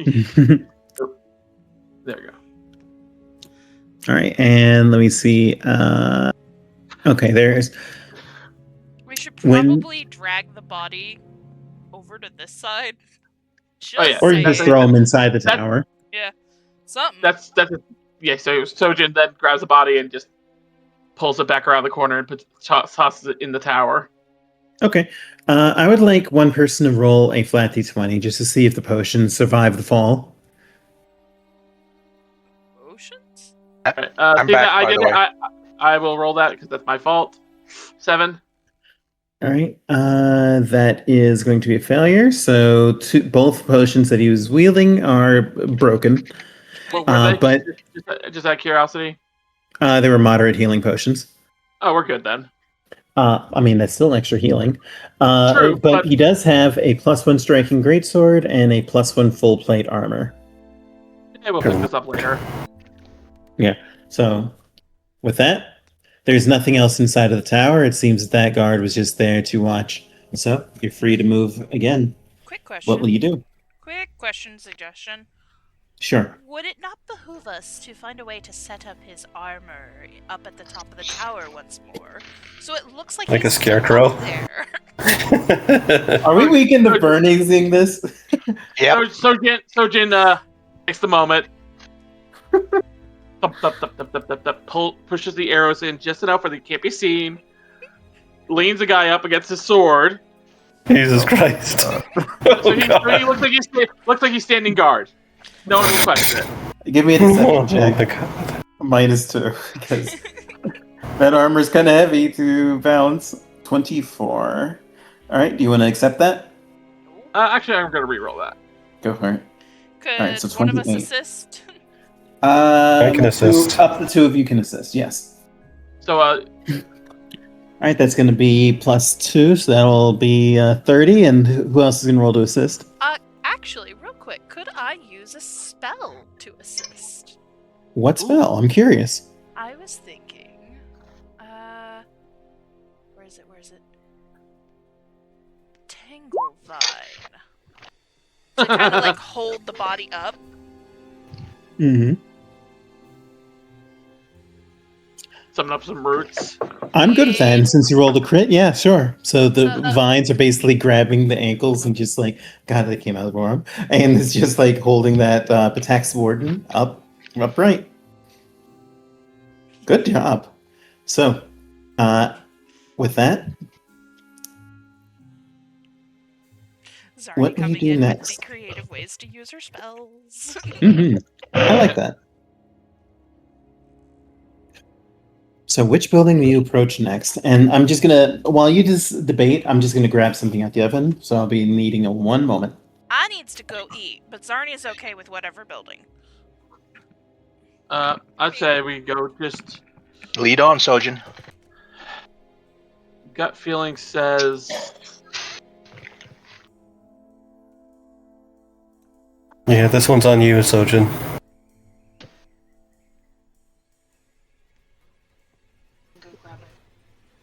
Where'd you go?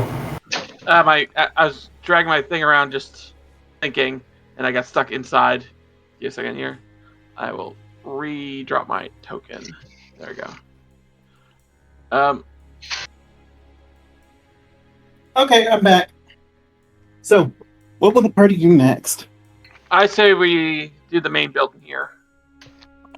Though I do feel okay, what's the brown building off to the right, off to the left side? That is Dormitories.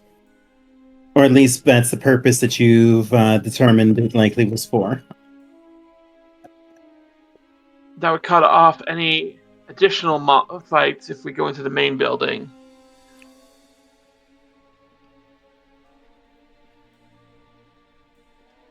Yeah, let's go to the dormitories then. That's over. The This building dormitories are over, yeah, to the left.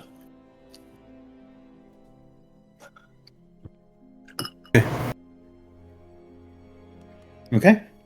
So, who is going to open the door? I wonder. Well, let's Jeez, check it. that was Let's check.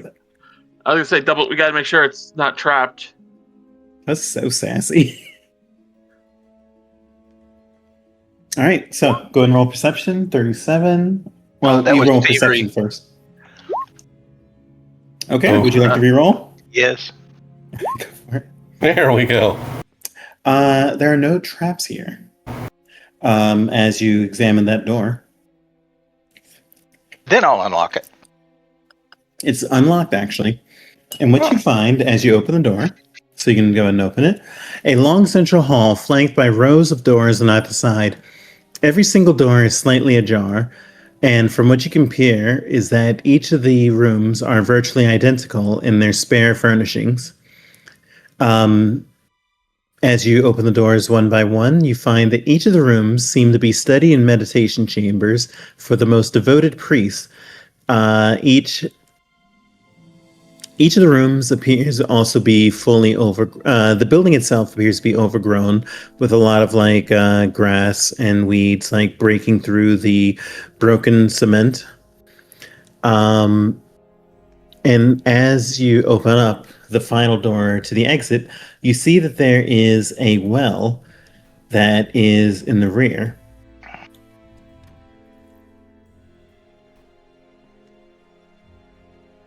There's nothing here. Well, well, well. Better to have checked it than not. Yep, I think we ought to check the well just because. Who's going to check the well? Well, I already drew my invisibility cloak, so I could go do it without even having to roll a stealth. That is true. Yeah, how long does that invisibility last? Oh, where did it go? Okay, sorry, I'm back. Welcome back. The limited description I have doesn't say. Okay, it works just- like it just- invisibility. it says normal Which duration or until I pull the hood back down, whichever comes first. But it doesn't say what the normal duration is. Okay. Basically, that's the normal duration for the spell, which 10 well, minutes. 10 minutes. So yeah, you're fine. So as you peer down the well, you see as you peer down into the well, you hear like faint whisperings echoing up from somewhere down below. You can't tell how far down, but judging by what you see down the hill, it's very likely this goes down to the natural cavern that's at the base of the hill. So you would imagine that it may be at least 80 to 100 feet, maybe give or take. And though you can't see the bottom, you do see the twinkling of starlights. In the well? Mm-hmm. Odd. You do? It's odd to see starlight in the bottom of a well. It is.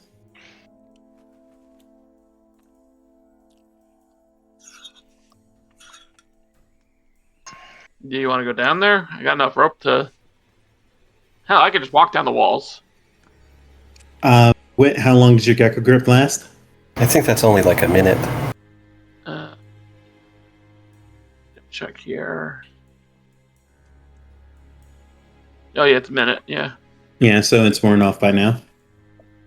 You were right. We do still have rope. Plenty of rope. Oh yeah. Oh, wait. Why is it always me that has to go down the well? I said I would. No, I was wrong. I looked it up on the Archives of Nethys. It says 10 minutes on Gecko Grip. Oh, Huh. well, we'll say 10 minutes. So you have about a minute left then. So he descends. He ties the rope off. Descends with the rope. Well, he walks down the walls, but has the rope with him as he goes, so he can get back up using the rope. Okay. So, but before that, Jory, since you were the one and Sojin, I would like you to give me a occult check if you're trained. Barely.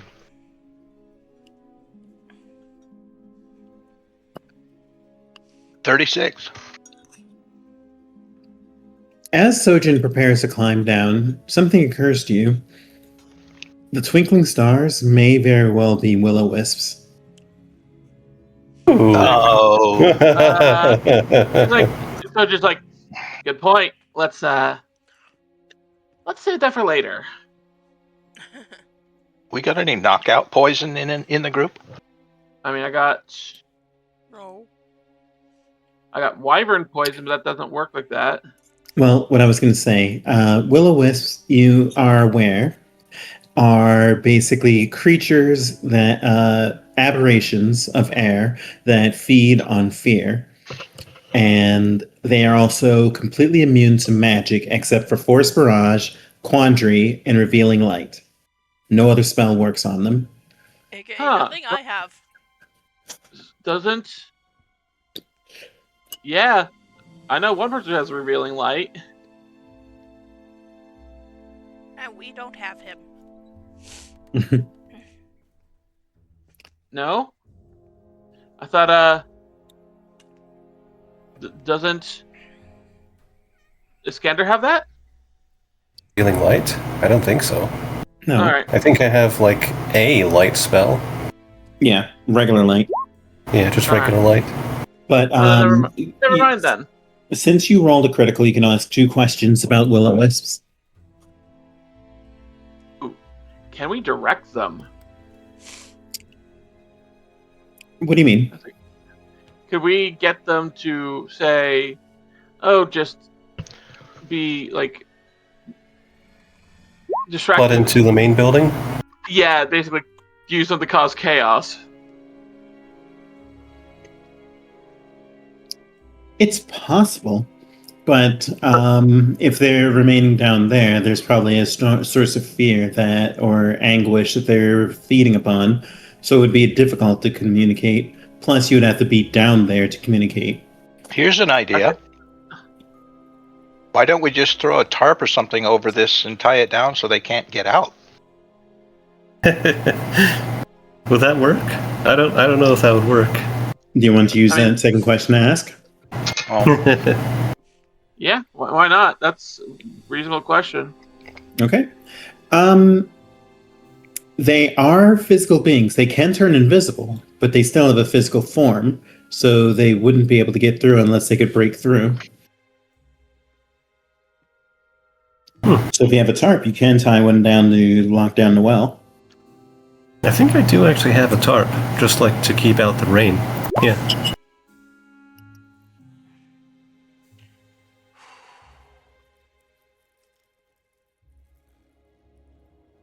Okay, it is way too hot in my room.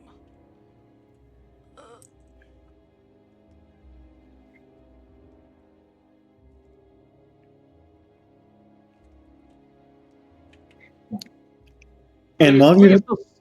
I just realized it says yes, they're immune to magic. That still means we can smack them. Oh no, you can tell they are very invincible. They're not invincible, but they Zarni's are immune useless. to magic. Yeah, Zarni is useless against them. No, well, she should just use her weapons. She could just nut them. She could just shoot them with her sling. That's also true. That's partly true. Oh, actually, yeah, dropping some pollen down there might deal some damage, but then that annoyed them. I think that just covering it up with a tarp is the best option for now. Yeah. Yeah, we'll deal with them afterwards. Yep. You can always just lift up the tarp and, you know. Before we do that, I want to do this. Where'd it go? Where'd it go? Where'd it go? Where do I go? Uh-oh. Where do Oh, you blast go? it. Where do you go? What was My it? alarm snare. Oh yeah, it has an Ooh, alarm that's a good there. idea. Yeah. Okay. Or So wherever it is. There it is. All right. So go ahead and mark off that. Well, you don't have one, so you can make a craft check over the next 10 minutes to make one. You have a high enough craft that you and some supply, so I'll just say that you spend 10 minutes to do so. Fine. You make an alarm snare and you set it up so that it'll alert, and you set it up while the others tie off the tarp. Meanwhile, over here, you see a small little area. What you see are stone markers with weathered inscriptions marking this as a place where the faithful lie and repose. Each stone, from what you can see, seems to be engraved with the emblem of a rose winding around a wine goblet. The area is completely covered in a heavy undergrowth and seems to shift and sway with an unnatural will.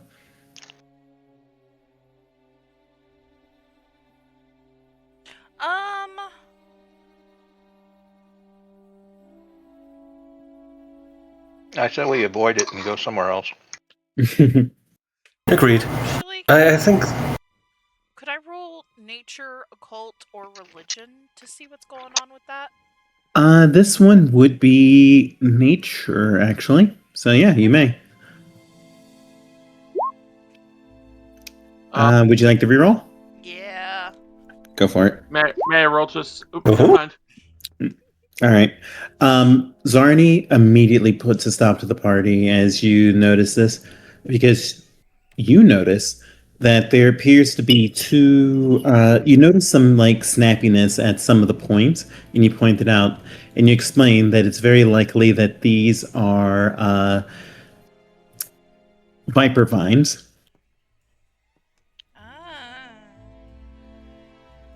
Joy. Huh. If you enter that lair and basically trigger them by like stepping on the grass, then it will activate them. We will deal with them after we deal with the cannoneer. Yep. Okay. So, AKA, what will the party let's do now? burn it to the ground. Yep. I was going to say a bunch of burning arrows from 80 yards away would be really nice. Yep. Send So- fire to the rain. All right. By the way, everybody gain a hero point. Oh, cool. Alright. Yay. And by the way, so that means that there's just 2 locations left unexplored, right? The main abbey and the cave. Yep. And the side buildings that are next to the cave. Ah, that's what I forgot. So But those are 3 not on the locations. map. Well, yeah, that's because that's a separate map. Okay, gotcha. For now, let's deal with the Abbey because I have Sojin's just. Chomping at the bit. He's Agreed. just the glances he's been able to see from the edge of his vision, glancing that way. He's seeing. I'm assuming we've seen motion in there. Yeah, through the windows, you can see that there are basically troops. The troops are resting. They're actually the ones that you can see appear to be out of armor, from what you can see. These windows here. These are windows, I'm assuming. Yeah, they're very narrow windows, so basically they count as greater cover. Okay, we cannot. I was gonna say, okay, so we cannot slink in that way. So we have to go in the front. Gotcha. Yeah. Over here. Fun. Okay. Or the front door, yeah. So, But as you pass by, though, you do see a dwarf who is wide awake and is currently just quietly watching the front door. And he's got a Giselle lying in his lap. He's currently sitting on a chair, drinking. Is there an entrance on this side of the on the right-hand side? There is no entrance on that side. The only entrance appears to be either through here or the front door. I hate to say it. Yeah. What if we barricaded the entrances and burned it? It's stone. Okay. And you don't Is have the a entire magma thing spout. Stone? Yes, it is. The main building is stone, yeah. Including the roof? Yes. Okay.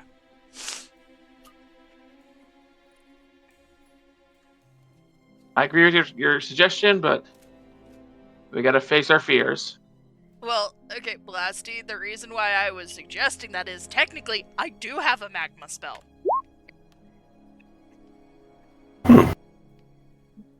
Boom. True, but you need to be able to see it. Yeah. Honestly, I feel like that'd be a good idea. Just Alright. if things get hot. Yeah. I mean, that And should then be our make things opening. hot. I mean, that should be your opening salvo, really. We open it, you see, you basically gain line of sight. Actually, wait, hold on. 80-foot tall cylinder.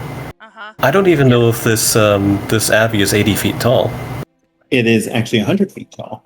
Oh, okay. Okay, so that would actually work.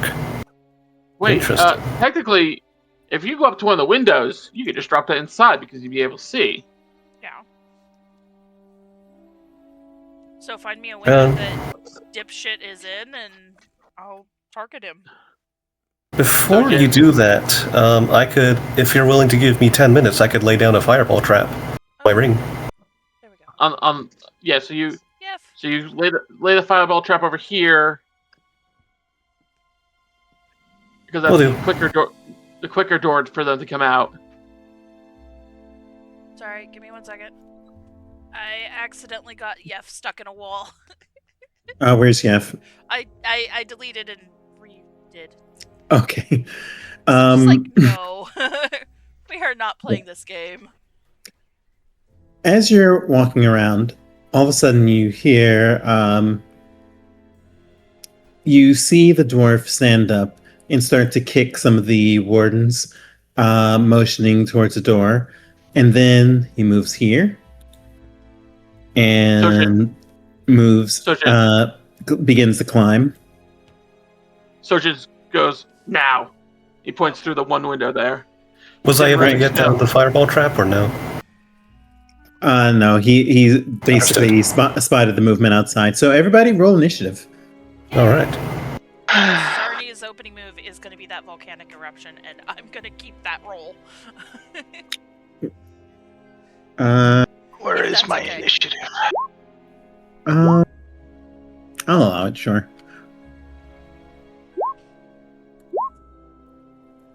Oh dear lord. I mean, he was already on the move, so that makes sense. These guys were asleep, so they have a -4. So 33. So 33. All right, did everybody roll? 1, 2, Yeah. 3, 4, 5, 6. Yeah. All right, and let me just rearrange. Pitax ones will be last. All right, and they are currently starting asleep. All right, so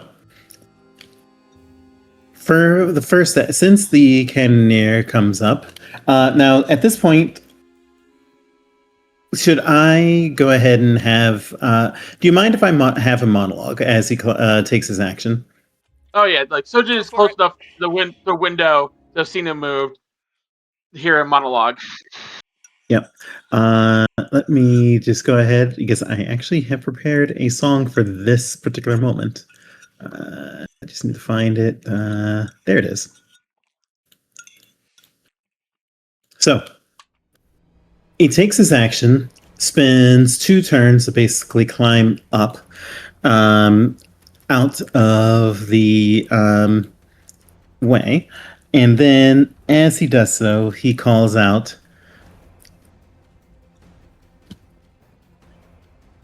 Sojin, glad to have you here. Come and face me, lad. After all, this one's personal for me, too. Do you know why I've done this? Do you know that we've all been cursed by the vulture wench? I'll tell you, long ago on that fateful night, when we sailed along and discovered a shrine, the captain called us in for a meeting. He heard shrines often had treasures, and we could recover from that failed raid a few weeks prior.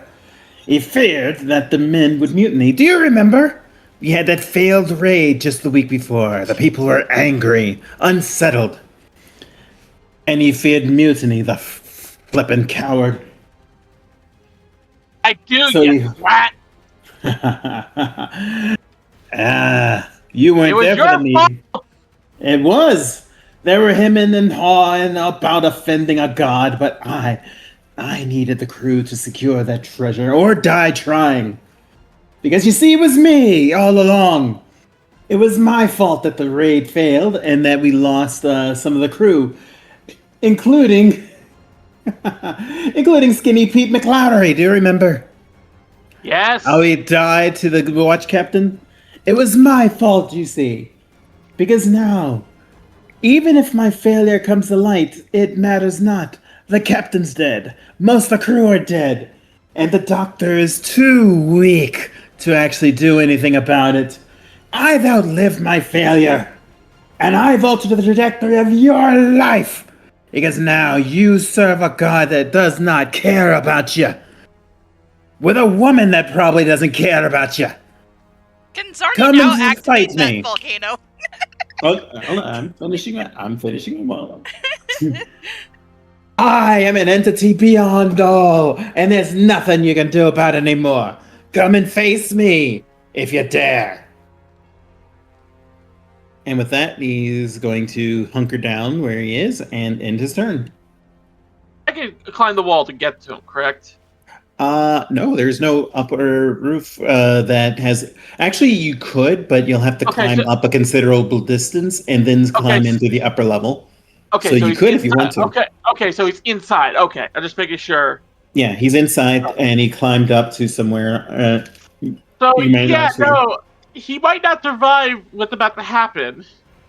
Oh, maybe. Iskander, So you're up. I'm actually going to do something very simple. Going to Paragon's Guard. Mhm. I have my shield and my sword equipped, so I'm just going to ready an attack if anyone comes through the door. Okay. And I have... Sojin, Well, hold on real quick. Were you going to say Iskander? no, nothing else. Okay.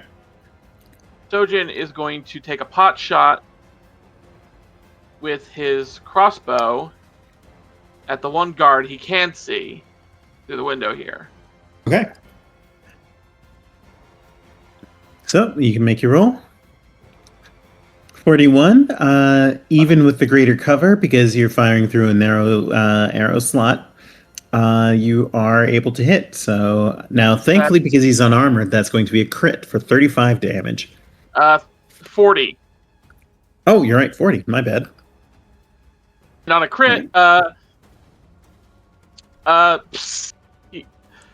is there anybody? Yeah, the guy next to him. The guy gets smacked with 5 damage to him. All right.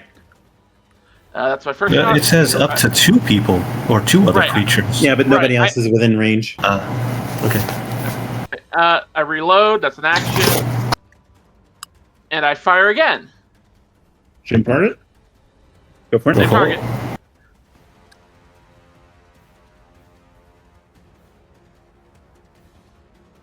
So, again, greater cover. That is... See, that is 45 damage to him, and 9 to the other guy. Did you roll the second attack? Yeah. I rolled a 43. Okay. So, well, are you sure? Because it looks like you... because I don't see an adjustment on the attack roll. So I think that would be... The first one was a 41. Well, right, because you had to do the attack number 2, since you set multi-attack. It's okay. That would have been, what? -5, so that would be 38, which will not be a crit, but that will still hit. Alright, so then he takes 19 damage. The guy... He takes 19 damage, yeah. Yep, alright. Jory. Can Jory still see the dwarf because he watched where he went? Do you? You do not. He moved out somewhere out of sight. Then I'm going to throw my voice up to where he went into the building and say, "Only a bloody coward calls someone out to fight and then hides behind the walls." Says the ones who are skulking about their final doom. Come inside. A church is an appropriate place to die, is it not, lads? Well, if you really want to die, here we come. All right. So, are you doing anything else? Because that was 2 actions.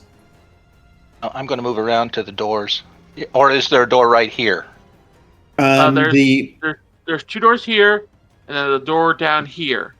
There's a window that you could shoot through if you want to. Can I see a target? Yeah. Do you see a target on your screen? Well, then I'll shoot that one. All right. There's also one that was wounded earlier. That if you want to aim, well, both of them were, but one was hit harder. Well, that one's behind him, so... That's true. The closest one to me. Go for it. That's going to be a hit, not a crit, for 22 plus 16, 38, because they are off guard. 38 damage. Awesome. All right, and you have 1 action remaining, because I made a mistake. Talking is 1 action. Free action. No, because he threw his voice. That's a 2 action. Oh, I didn't realize. Okay. Zarni, never mind. Okay. I did the... By the way, is that where you wanted to start? Considering I can do that spell at 120 feet. And she can see into the building from there. Mm-hmm.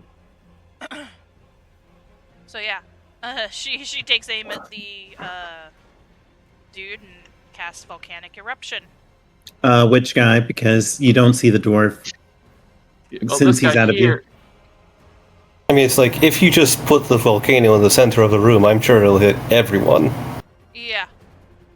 It's a 5-foot radius. So yeah, why don't I just target that guy?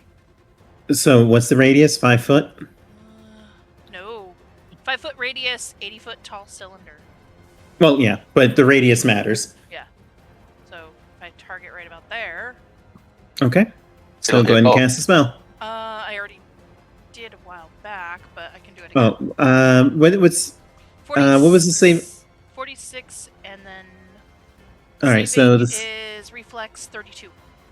All right. Well, here's there. This one's -4 because he's on the ground and also surprise. So that's going to be a fail. So how much damage did you say it was? 46. 46. Now, thankfully, the cannoneer is hunkered down, so this is going to be a +5. Watch a roll. 42. So what's your spell DC? 32. All right, critical success. You dodges everything. That's okay. The other one's yeah. No. You automatically take 3d6 fire damage, no matter what. Okay, well, roll the 3d6 fire damage, please. It was 15. It was 15. 15. Okay. For both of them, they take at least 15. All right, so we'll take 15 damage. All right. For the sheer heat of it. Mm-hmm. And you have one action remaining. What would you like to do with it? I am actually going to pull out my wand of sand and use that. Well, pulling out the wand is an Yeah. action. Yeah, I'll just have it pulled out and ready to go for the next turn. Okay. So, the warden's turn.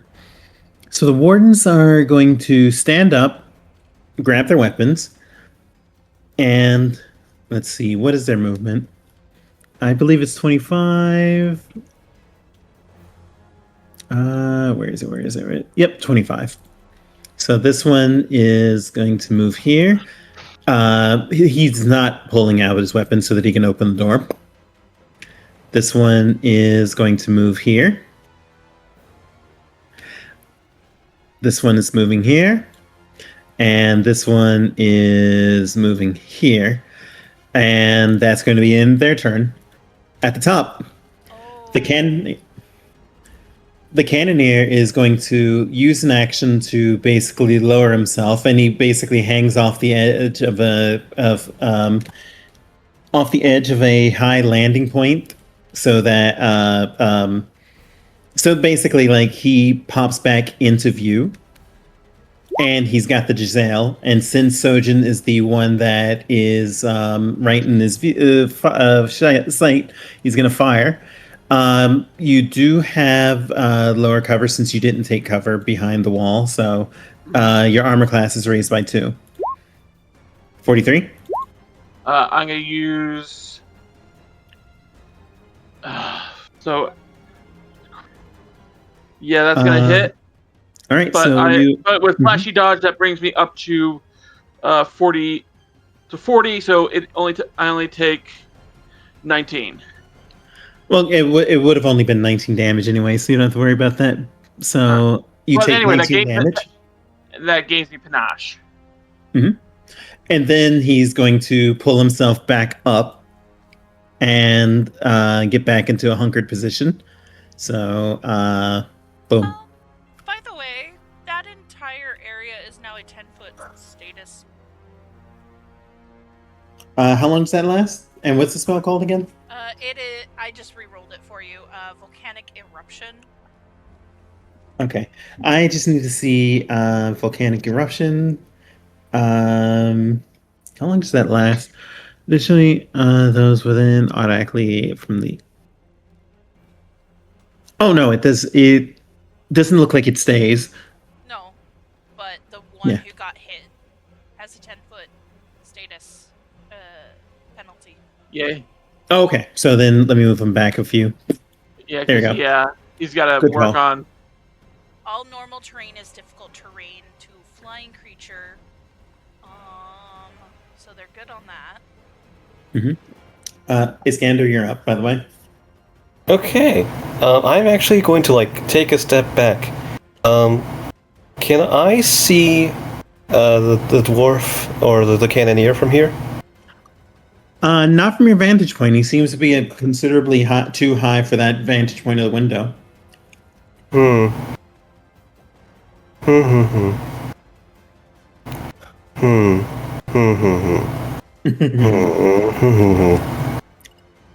Actually, you know what? I'm just going to Shoot the guy over here. go here.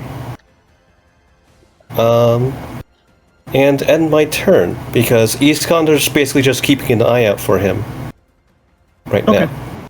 Sojin. Sojin, you're up. Let's see. What's my move speed again? I've got a surprise ready. Uh-oh. 45. So Sojin can make it to the door.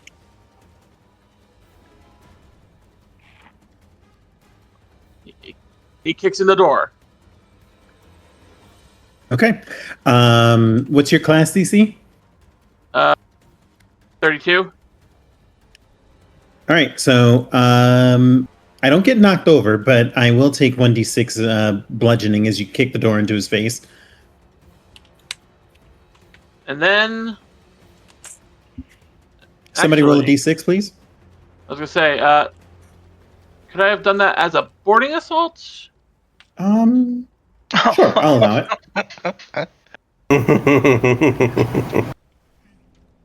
So then I could strike him. Mm-hmm. There's a All right. 33. The 33 will definitely hit, so that's going to be... was this a 25. finisher? No, next move is a finisher. All right, so that's going to be 25. And I shall All be right. using... And I will be using the perfect finisher. Ooh, go for it. So I get to roll twice and take the better option. Oh, Yes! Yeah. that will be a crit! All right. So that Let's is see. 56 plus 30, 86 plus... 17. Oh, ow. Yeah. So 36, 17, wait, 56. 86 plus 17. Plus the Yeah. measly 1 point from the die 6.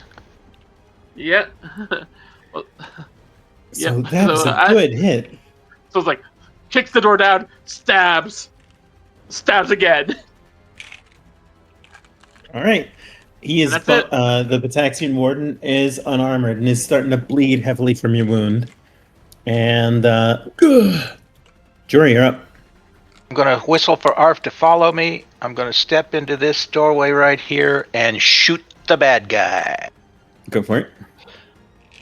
That's going to hit. So that is actually going to be 19 damage. 19 damage. 41 isn't a critical. Oh, no, you are correct. So that will kill. Blech.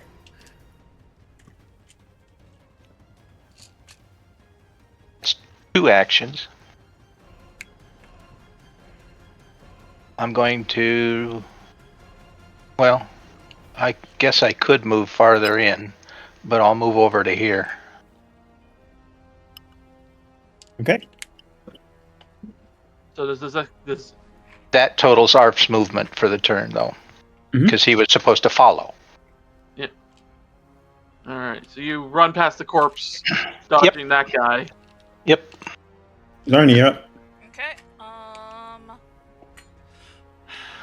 see. Let me move this where I can't see him at any angle.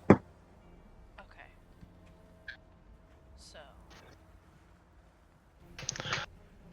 I can see him. So there's one action. Mm-hmm.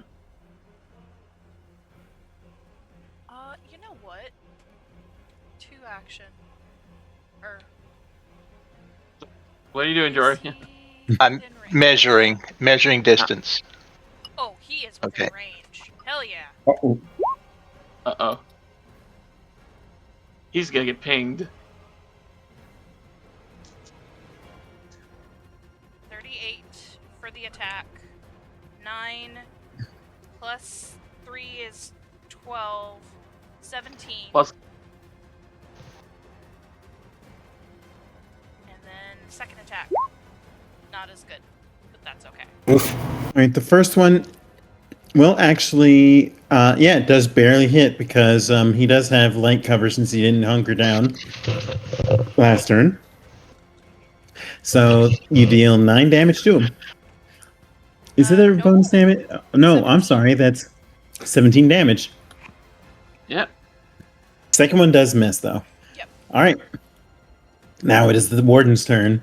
The wardens, first, one is going to move here. And another one is going to move here. He's Switch got- weapons to a bow. And then fire at Zarni from the window. Oh. Okay. So, Can Iskander do anything about that? No, Well, I can't. this is the spend one- my allies. yeah. So 35? Yeah, that'll hit. All right, so you take 13 damage.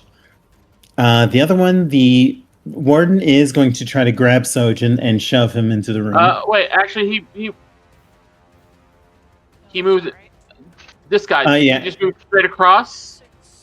Yes. So you will get an attack opportunity. So let's stab that one. Go for it. I'm just going to move this guy out of the way. Yeah. That'll hit. Yep, that'll hit. So Not crit, so that's 50. That's 20. And then he is going to attempt to grab you and pull you into the room. So this, what's your fortitude bonus plus 10? Fortitude is 31.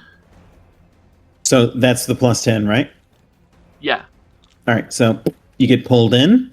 And then the other one is going to first try to intimidate you. That Fail. fails. I'm not even going to But will then attempt a... Oh, no, I don't have enough actions to do that. That's fine. Wait, yeah. Go ahead. I was gonna say, you said, sorry for the pull. You said There are two of them there. the first one was that reflex or fortitude? You said. It's your fortitude. Fortitude resists shove. Right. Anyway, so that's going to be a 37 to hit you. that barely hits. All right, so that's going to be 22 damage, and that's going to be theirs. And now it's the Cannoneer's turn. So the Cannoneer, seeing Sojin, is going to call out, "Ah, there you are, right in my sights, right where I want you." So, he is going to attempt a deadly aim. I lose 2 to my attack roll, but if I hit, then I'm going to do an additional 6 damage. Then he is going to make a hunted shot, making 2. Ignore where it says Oathbow. I should say Giselle. He's going to make 2 attacks. So both of these are at -2. So I think about one hits. Yeah. What's your armor class? Well, it's not a crit. That's 36. what matters. All right. 36. So that's going to be 27 damage. And then, let me see. Gains. Okay. So then here is the second one. Giselle, number 2. Misses. Completely misses. Is that a critical failure? It is, but Did he hit his own man? you know what? Roll a d20 if it's above. I was gonna the- say, I do have the skill. Where is it? Opportune riposte. Well, it's within your reach. Melee. I know. So you Yeah. said roll d20. Yeah, if it's above 13 or higher, then okay. So it doesn't hit one of his men. Oh, darn. Yeah, it would have been cool. But all right, Yeah. Iskander, you're up. All right. I can see him, right? Which If you one? move, The dwarf. No, he's still much higher than the window would allow. Basically, everybody else can see that he basically climbed up 40 feet above, and he's like on an overhanging, basically. but In that Zarni case, attacked him, Yeah, I so- was able to attack him. What the heck? Well, that's could because we you do- have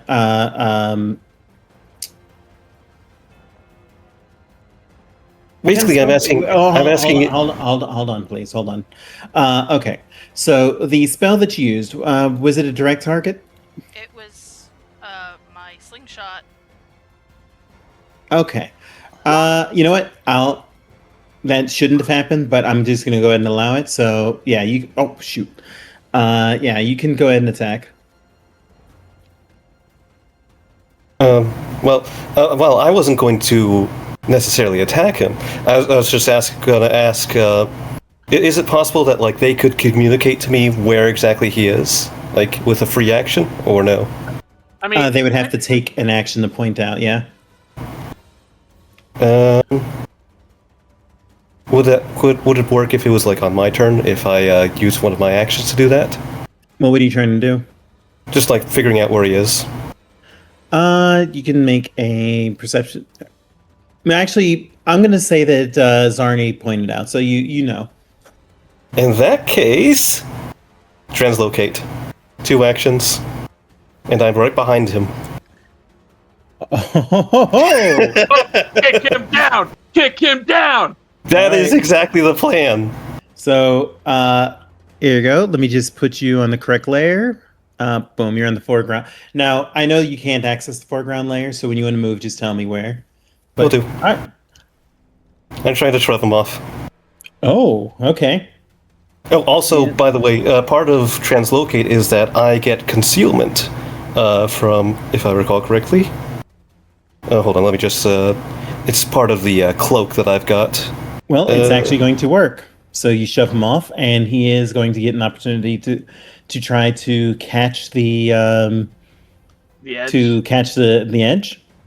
This -4. Ooh. All right, he manages to catch the edge, so he's hanging on. All right, that's my turn. All right, Sojin, you're up. Oh, and also I'm concealed within the smoke until the next turn. Yes, I can absolutely reach him with. Oh, I can really reach him. On his toes. Step on his toes. Or step on his fingers. Sojin is so gonna just go boom boom, leap up the stairs. Oh, Landing- that's 40 feet up. Can you leap that high? No, he throws himself up the stairs. That's what I mean. What are you gonna do? I'm boarding assaulting. assault.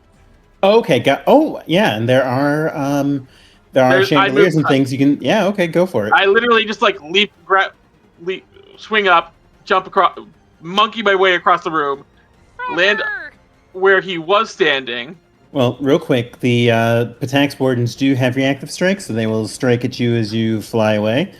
31, Miss. 36. Miss. No, actually, that Alright. meets me. All right, so that's going to be 24 damage. Okay. So that puts me at 7.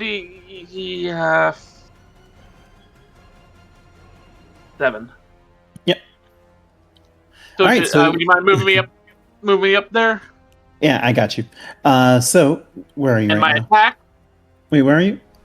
I'm right Oh, I below. see. I mean, Yeah. Yeah. Move yourself out from under there so I can see. There you go. So, while I move you, go ahead and narrate what you do. Sojin comes up. Well, seems you've been a little disoriented. Let me help you remember what it feels like to be disorganized. I'm re-rolling that. Actually, I would hope so. I'm gonna Oh my god! the 33.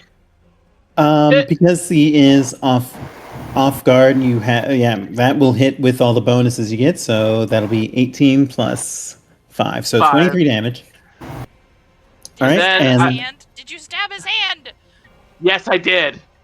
all right, so I'll make a fortitude save against your class DC. I think. I'm Oh good. my god! Yeah. And You then have to try harder than that, lad. I will, using the perfect finisher. Oh wait, boarding assault, doesn't that give you extra damage? Let me click boarding assault. Yeah, you get an extra damage die. So roll another 3d6.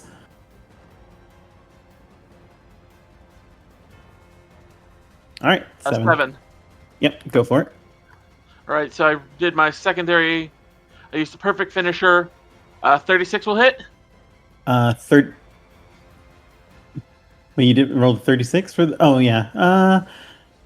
36 will hit. Yeah. So how much damage total?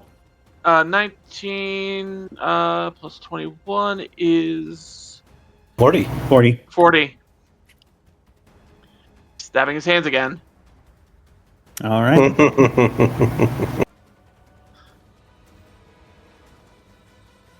Good going. All right, Jory, you're up. Question. Yes. Did he get any ticks of the vitality damage? No. Okay, so he's still technically a living being. But I do have to make a Interesting. fortitude save, so let me do that real quick. He's good. All right, Jory, you're up. Going to whistle R forward to there, and then take a pot shot at that guy, since I still have Skybolt in my hand. That's gonna miss. I want to re-roll it. Go for it. Certainly. There we go. All right, that will hit, not crit, sadly.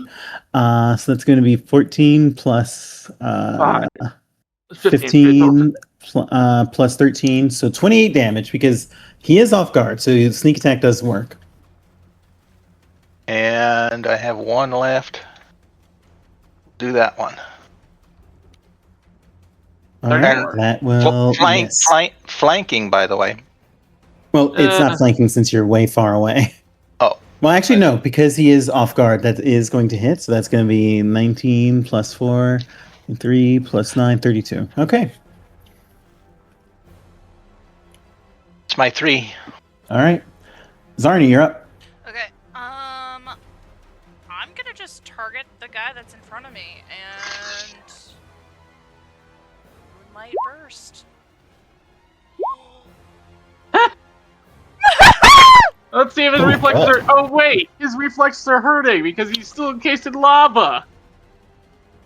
Well, I mean, I think that effect is over by now, but so I'll succeed, but I'm still taking 21 damage. So, and you have one action remaining. What do you do with it? I'm just gonna slap him in the face with a sling. All right. Because he does have an armor bone. Actually, no, because he's unarmored right now. So that's going to hit for another 13 damage. Plus 4. Oh, 13. plus 4. So there we go. All right, now it's the warden's turn. The one that's at the window is going to line up some more shots, and he is going to... Actually, you know what? First, he's going to cast a spell. He is going to look up at Hotep and is going to cast haste on him. Uh-oh. Oh, no. And he says, show him the truth! Show him the truth, boss! Don't worry, I intend to. And then he's going to turn and fire a shot at Zarni. Miss. The other two are going to cast haste on each other. And then they're going to move into position. And because of their haste action, they're going to jump Jory. So... I can sidestep that. Oh, by the way. what? Where did it go?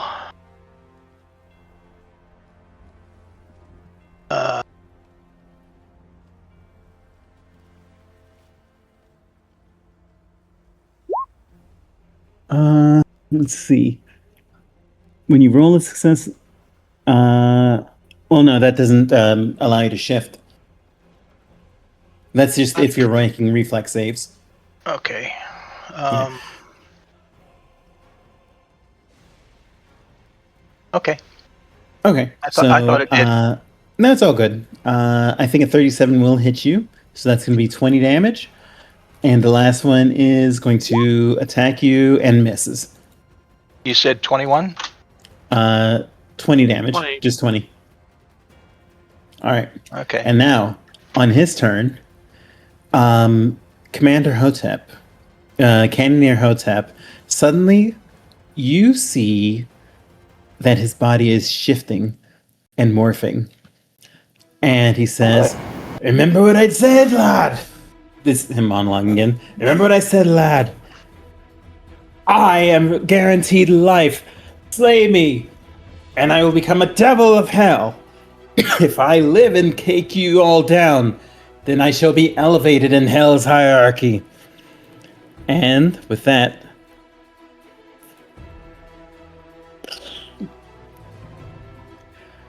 so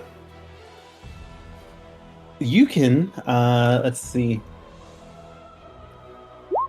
I would like you to, anybody that can see him, so I think that's everybody really, can make a religion check. You have to be trained to know. Actually, you have to be an expert to make the attempt. Nope. Could I roll occultism though? Nope. This is religion. Dang, then nope. Then These you have counters out. Then you have no information. But just to describe, you see what appears to be a red creature with like tentacles for hair and clawed fingers, wrapped up in black leather bindings. The legs have become a writhing mass of tentacles that form an almost cage. And because he has climb speed, he easily makes the effort to basically just bring himself right back up onto the landing, right next to, let me see, I need to change the layer to foreground. He just scoots right next to Sojin. Well, first off, that does use a move action, right? Yeah, we so should. both of you do get an attack of opportunity. Excellent. Actually, wait, I just realized something. Can I just use my attack to just... Wait, no. It probably would... Since he's a writhing mass of tentacles, Trip probably isn't going to work on him. No. It may. You want to make the attempt? I mean, yeah, I'm up for it. Go for it. I'll do that. Well, Closer. Iskander rolled first, so Iskander, you go. What would you like to do? You want to keep your attack? No.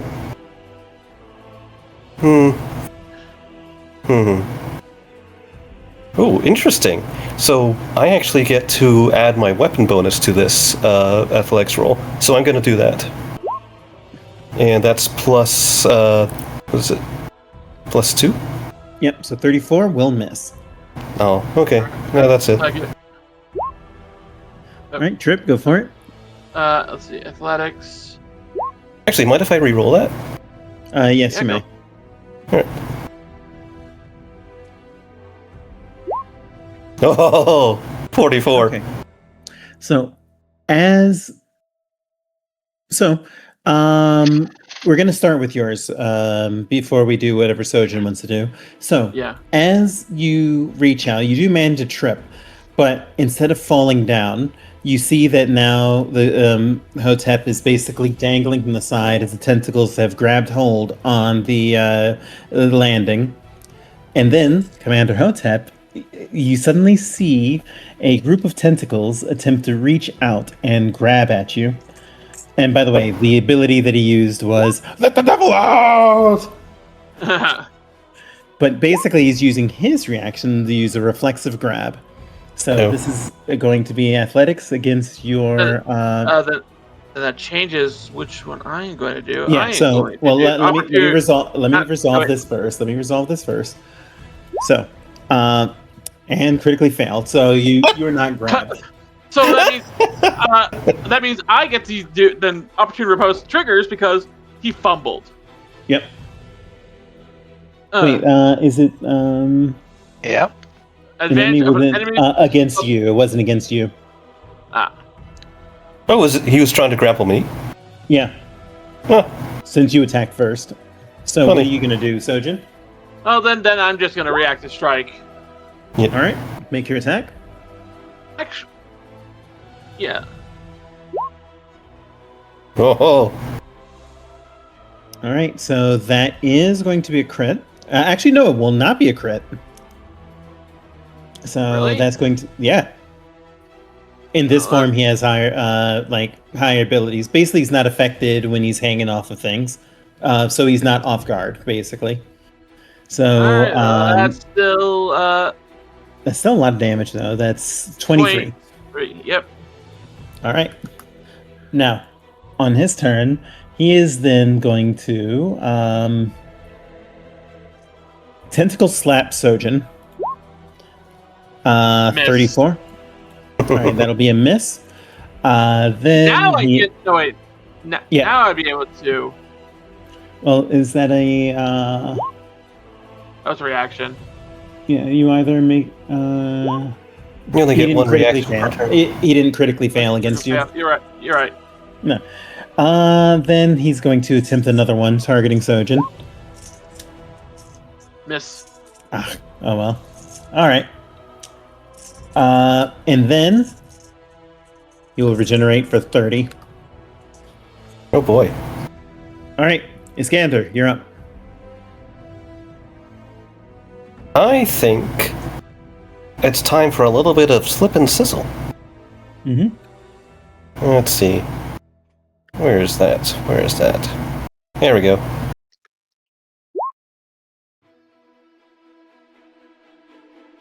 So basically, you try and trip him, Sojin, and then Zarni gets a free spell attack. Or a free two action spell attack, specifically. So I smack at those. On the devil person, yeah. Okay, good. On the cannoneer. So athletics. Oh, He goes. Sojin rears back. oh my god. That Think reaction? through. Oh, You know what? my I God. think we're going to attempt this. So he's going to use Escape Vault. So you have to make a flat d20 check. If you roll 16 or higher, then he can choose your target instead of him. Oh my god. I rolled a 2. Oh. All right, so it'll affect him. So you've caused him to trip, and that's going to cause him to lose hold of where he was. So you were doing slip and sizzle, right? Yep. So as he's falling to the ground, who's targeted the slip and sizzle? Zarni. All right, Zarni, what are you going to do? Holy light. Targeting? The demon. Well, the target of the trip. The demon Okay. Okay. Oh, that's me. brain Go for it. glitched. All right. So make that roll. 32 will miss. Would you like to reroll? Yeah. Ugh. Oh Okay. no! Oh. Because of his new form, he does get a reflex save against fall damage, and he lands without damage. Oh my god. You're gonna have to try harder than that. All right. Rick! You have one more action, Iskander. What are you gonna do? Oh my god. Do I have anything else? You do have some holy water on you, I believe. I don't know if I On do. his head.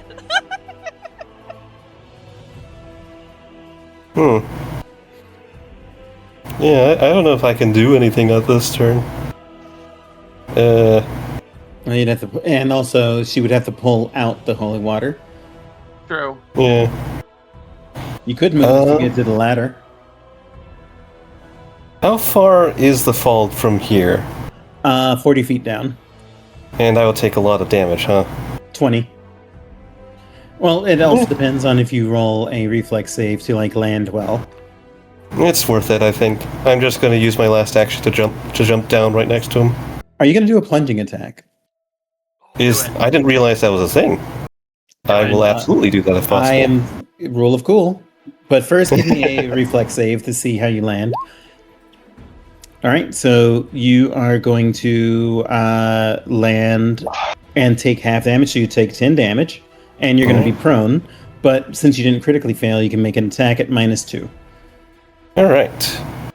That's going to be with my sword, of course. Where's that sword? 33 will miss. All right, so I'll move you, and then you're going to be prone. And one last thing, which is just Raksh is going to move. Mm-hmm. That's it. All right, Sojin, you're up.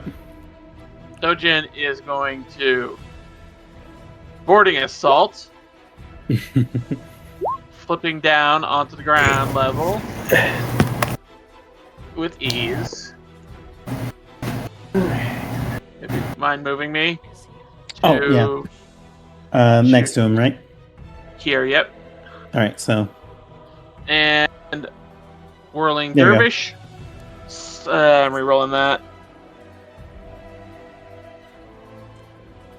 37?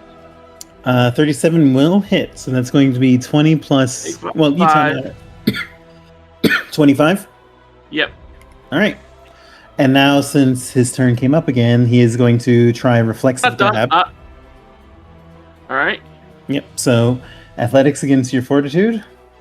And it's the +2 because he gains bonus. So 32. What's your fortitude save? That failed. Yeah. What's your fortitude save? 31. 30 with the +10? Yeah. Well, remember, he gets a +2. Oh, all right. So- it yeah, barely so- succeeds. Yep. So you grabbed. So now you're grabbed in the writhing mass of tentacles. All right. You have one action remaining, though. Of course. You're enraged, bitch.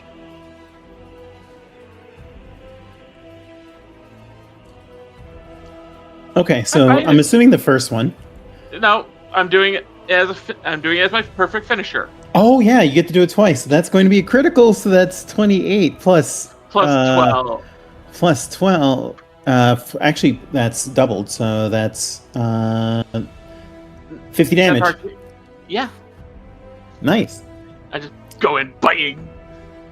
Ah! How dare ya! All right, Jory, you're up. A whistle Arf over there so that he can bite this guy Go for it. and miss. Mm-hmm. Then I'm going to hit that same guy using the flanking a bonus for whatever that did. 38. Okay, so you took an action to switch to your sword, and then you did Yep. it, right? Yep. Okay. That's going to crit. So that is 30 plus 16, so 46. 46. Nice. That's Was my 3. All right, Zarni, you're up. He's within range. ha ha. Captain. Okay, Lightfoot cage. You create an immobile and invisible prison. The cage is a 20-foot cube. Okay. I have a saving throw. So reflex against 32, right? Yep. All right. Oh, each of us got a. Except now Sojin is caught inside the cage with him. Yeah, so we got to make our saving throws here. Well, how are you positioning it so that all three of them are captured? Pretty much. Sorry, Okay, guys. so everybody make your rolls. So this is just like a cage match now? Yep. Reflex. Well, he succeeded. I'm True. rerolling that. There we go. I'm gonna re-roll that. I tried. There we go. There you go. Okay, good. You've So got really good reflexes, you all- unfortunately. yeah, you all dodged out of the way as he rolls under, and the cage basically fails to capture. You have one action remaining. That was a 3 action. Oh, okay. So now it's the warden's turn. So, So the all warden, of us are shoved. Wait, so all of us are moved, aren't we? yeah. So So, we're all- I'm just going to remove these so that since I don't think anybody's going to climb up at this point, Yeah, and I'm stuck. I can't move. Won't let me move my token. you should be able to. There we go. I was stuck Okay. on the All right. So where are you going? weird. I'm scooting this way. All right. back. So, Put, I thought you were grappled. streamer Well, iron the- there. oh, well, yeah. So I get to actually decide. So I move here, and you're moved up here since you're grappled. All right, so here. So, no. I can only move you one space. So, But here. Iskander, where do you move shift? I suppose just like Actually, here? that would technically leave me inside the cage. oh, For the purpose, unless you want to draw the cage, we're just not gonna worry about it. Yeah. All right. Basically, Yeah. she tried to drop it. It didn't take. Yeah, and It fell apart. Okay. because look, I'm gonna tell you this: if you want to be in the cage, Iskander will be out, and you both will be in.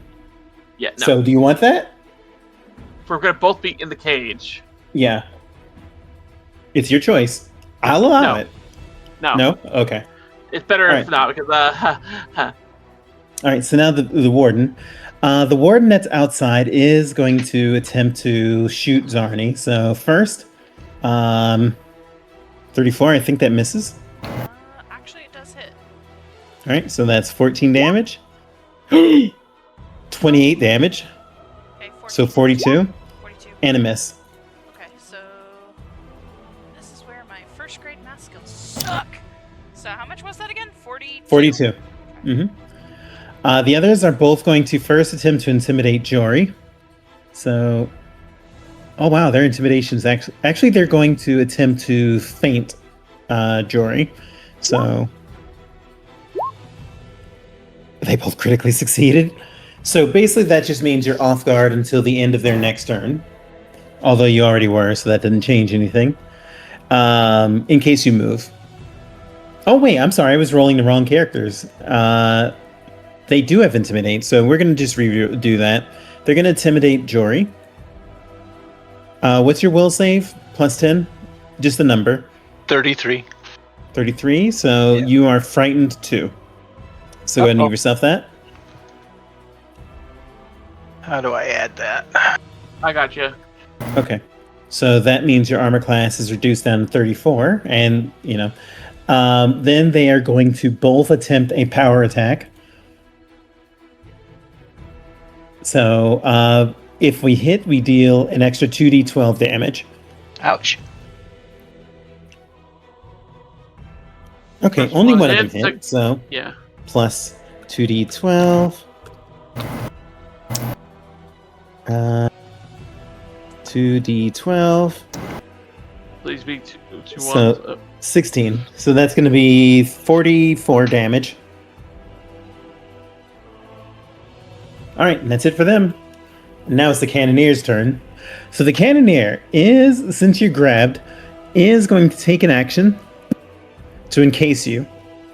So basically, he just shoves you down into the bell beneath their legs. Now you will have to break out before you can target. Let's see. I still have an action. Give me a second here. Does this help? No, that's damn. Give me a second.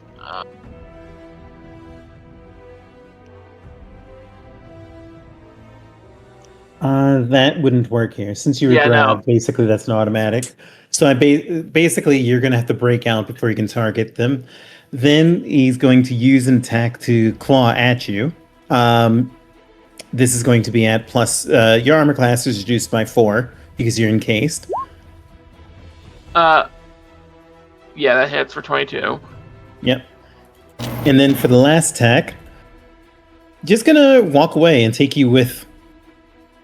So you are going to get an attack of opportunity. All right. No, not you, Iskander. Because remember, until you break free, you're stuck. Can I try tripping him again? You can. Oh! Okay. So that is going to trip, and that's going to give you a +4 to try to break out All right. So on your turn. on my turn. Yeah. Yeah. All right, Iskander, you're up. So, is he prone now? Yes. Excellent. Let's see. Excuse me.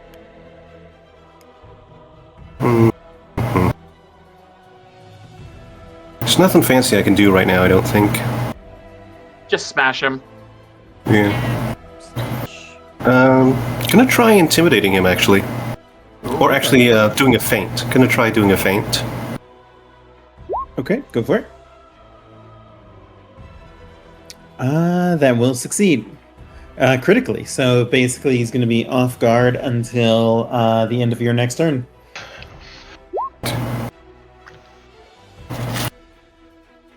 That's my first attack. And my second. That is... The second one misses. But the first one will critically hit for 38 damage. Nice. Alright, and that's my turn. All right. Sojin, you're up. I need to make a reflex save. Actually, either athletics or acrobatics to break out. Your difficulty is going to be 38. Rerolling that. Remember, Nope, you gained a +4. Oh, so never mind. I broke out. Yep, so you spend an action to break out. You're currently prone, though. Alright, that's fine. I take an action. Can I pull out 2 potions with 1 action? Unless you have a feat, no. You can take out 1 item at a time. Alright, so and then I'm gonna just take out a moderate healing potion and drink it. So that is 3d10 plus 10. Alright, so you take an action to pull out and then take an action to drink. Okay. Yep. Let's see, do I have the button over here? Moderate healing. Okay, no, wrong one. Where is the button? I have a button. There we go. 25. Alright, Jury, you're up. Okay, I'm going to... Arf is going to tell Arf to attack again, so he's going to bite Go for it. and miss. Then Actually, because they're off guard, that's going to hit, so that's going to be 13 damage. Okay. And then I'm going to feint. Roll a deception check. Where did it go? Where did it go? Zarni, you going to be next? Start thinking about what you want to do. Oh, I have, and I've got a question when I go to do it. Oh boy. Alright, that will succeed critically. And that's going to be a critical success. So that's 20 plus 30. So 30. Alright. 1 action remaining. Actually, no. You ordered... Okay, so yeah, you're I ordered. Wait. You also have... You forget... You have... Debilitating strike to call out. Did you just... Oh, that's right.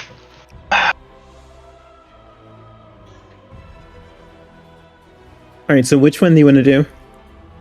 Well, I usually go with the weakness to bludgeoning. Or, Okay. No, weakness to slashing, since I'm using the Sword. Alright, I'll mark that with a blue. Alright, Zarni, you're up. Okay, so could I combine Storm Burst and the Wand of Control Sand? Specifically combine the Sandstorm effect and Storm Burst. Keep in mind the Wand of Control Sand cast spell, so it's a 2 action to use it. Oh. So I don't think you'll be able to combine it unless you could gain an extra action. Never mind then. No, it's okay. What would you like to do? Just do Storm Burst. Okay, on reflex. The dude. The Okay. guard. And then Fail. fail. So, Full what does that do? damage. Full damage, so 22 damage. Right, And it's minus knocked 22. prone. And he's knocked prone. Yep. All right. And you have 1 action remaining. 1 action remaining. Curse Splat. Tink. Same target? Yep. So that's going to be that. All right, cool. Now it's the warden's turn. The one that's at the window is going to use an action to stand up and is going to attempt to shoot Zarni. So, miss. By the way, Jory, you're at frightened 1 at the end of your turn, so you can. Yeah, it's already marked. Okay, cool. All right, so they're going to attempt to stab at you with a power attack. So, so they're both making a power attack. I really need to learn how to dodge. That's a crit. Give me a second here. I think he has something. Give me a second. Let's see.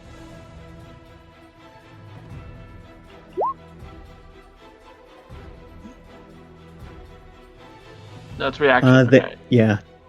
All right, so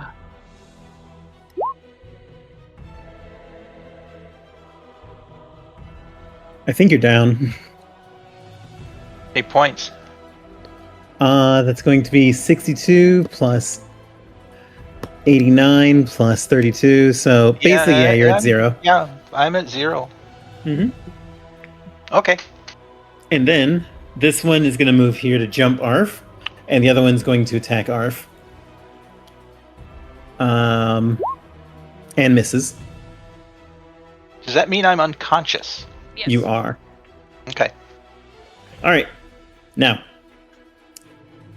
the Cannoneer is going to attempt to stand, so this will trigger an attack opportunity from both of you. Stabbing it. I'm laying on the ground. I'm still gonna stab him in the foot. Or bite All right. his foot. -2, obviously. All right. Zarni secretly asking, how does calamari taste? 20. Actually, you know what? This is appropriate because how do you do this? Sojin just pushes himself just up enough where he can stab, and he fucking flings his sword into the damn thing's face. And, Mother Vulture sends her regards.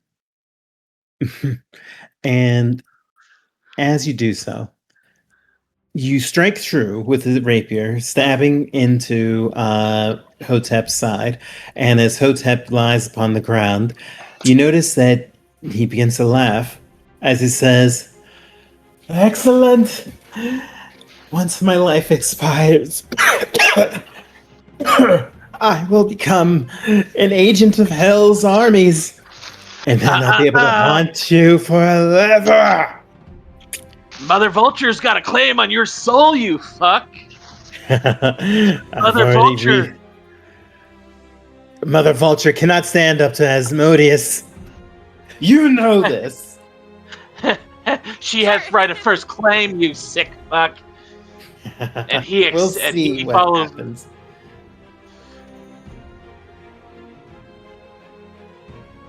Well, what are you gonna do? He's like, and Sojin just, yeah, we'll see.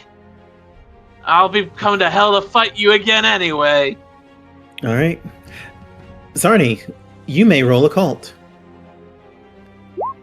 Oh, Would you like to Roll that? re-roll? yeah.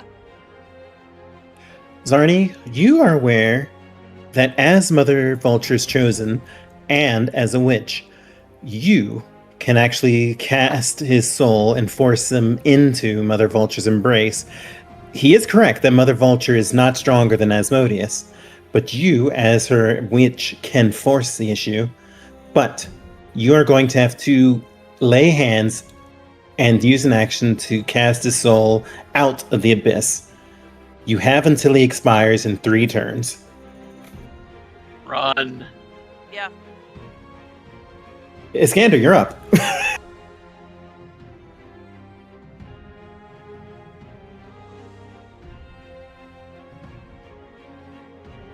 Skander?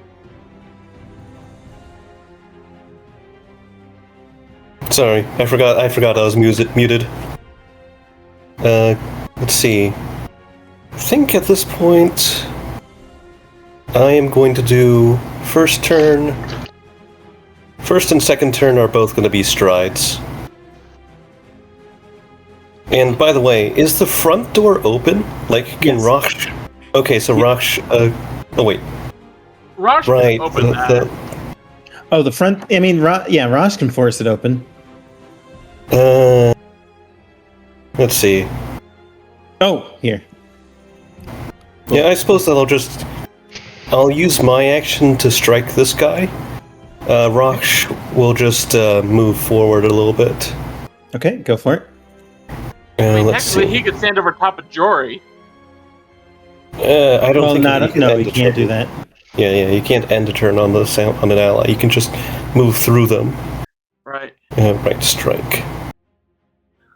There we go. You get flanking on that because Arf is still there. Yep, and that will be a crit, so that's going to be 30 damage. Nice. That's my turn. That That guy takes a lot of damage.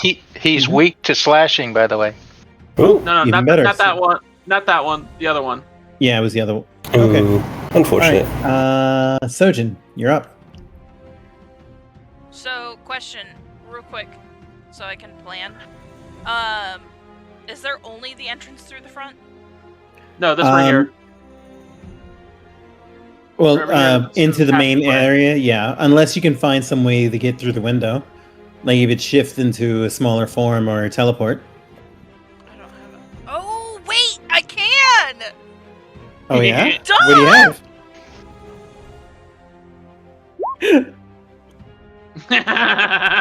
Duh!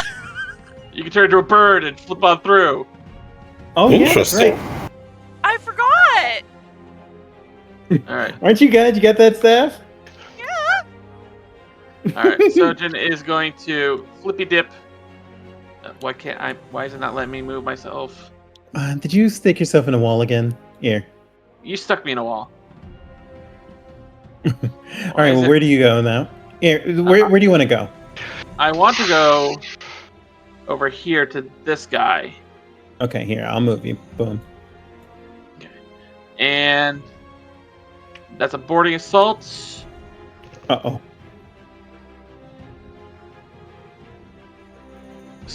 Stabbeth. That's a critical. Do me a favor and roll another 3d6 for your damage. Actually, with deadly, it's 3d8, so roll that for me. So that's Anything? 49 plus Plus 5, plus 15. 59 plus 15. That's going to be 74, which will kill him. And I still got one more action. Help me! Sojin. Crap.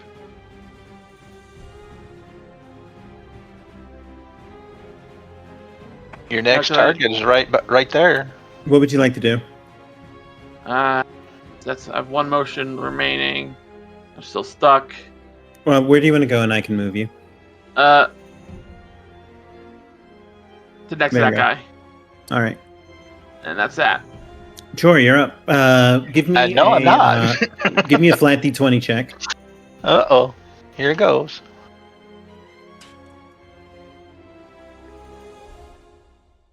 All right, what's your roll? You rolled a 13. So that means you let me see if you you must attempt the All right,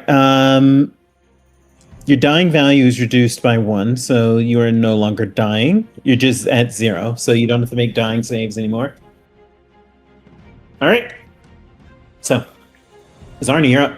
Okay, I'm gonna use my greater animal staff and transform myself into something small and run in, get right next to this guy. Yep. So you'll have to cancel since you had to pull out the staff. You end your turn next to him as whatever small animal. Yeah. So there you go. Basically, she basically transformed into a miniature Yef. Yeeted herself through. Yep. All right. Good. And now the Pitax Wardens. The Pitax Wardens are going to call out, for the true king of the Stolen Lands! And they are going to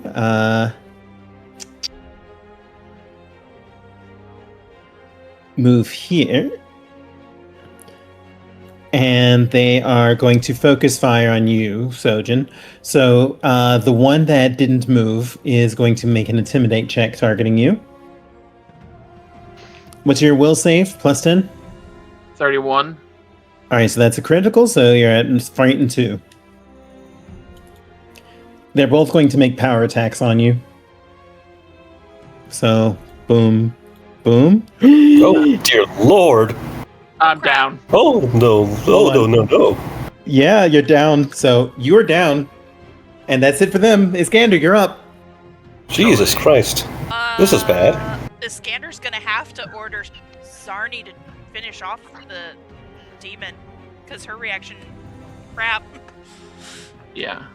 Well, yeah, you can use your action to basically turn back into a orc, and then do the action. Yeah. But yeah. Is it a spell to Oh wait, no, that wouldn't work. Never mind. No. What I'm saying is Iskander's gonna have to order Zarni to finish whatever she's gonna do to the demon dude, because she just saw Sojin go down. Well, that's sort of the thing. Iskander doesn't know any of this shit. True. Yeah. So, yeah, this will be an interesting Sojin, would you, moment. real quick, Sojin, would you like to use the host gift against one of those attacks? Oh.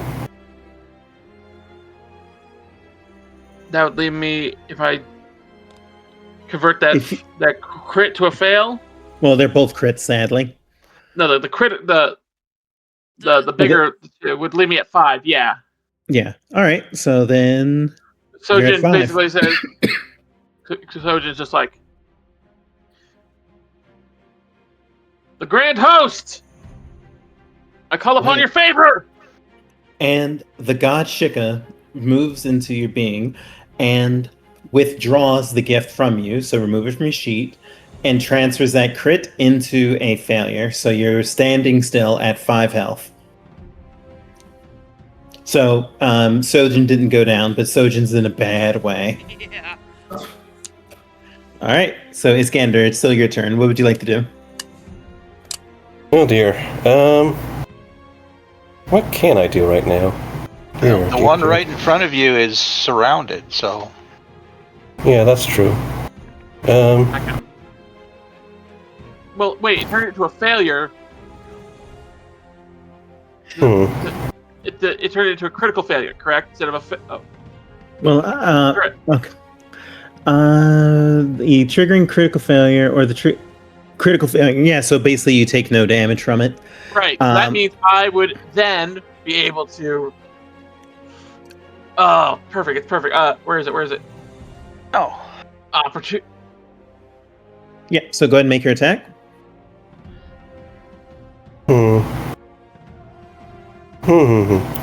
I'm sort of like reading through one of my orders really quickly. All right, so that's going to be a critical hit. So that's going to be 59 damage. Think that takes him down? No, it does not. Still up. All right. Okay. Oh wait, I still need to roll my extra 3d8. Extra from what? Oh, it's not crit. You're right. Never mind. Yeah. Oh no, it is. So roll another 3d8.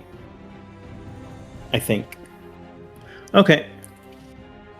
All right, now Iskander, take your turn. Okay, now that we got that resolved.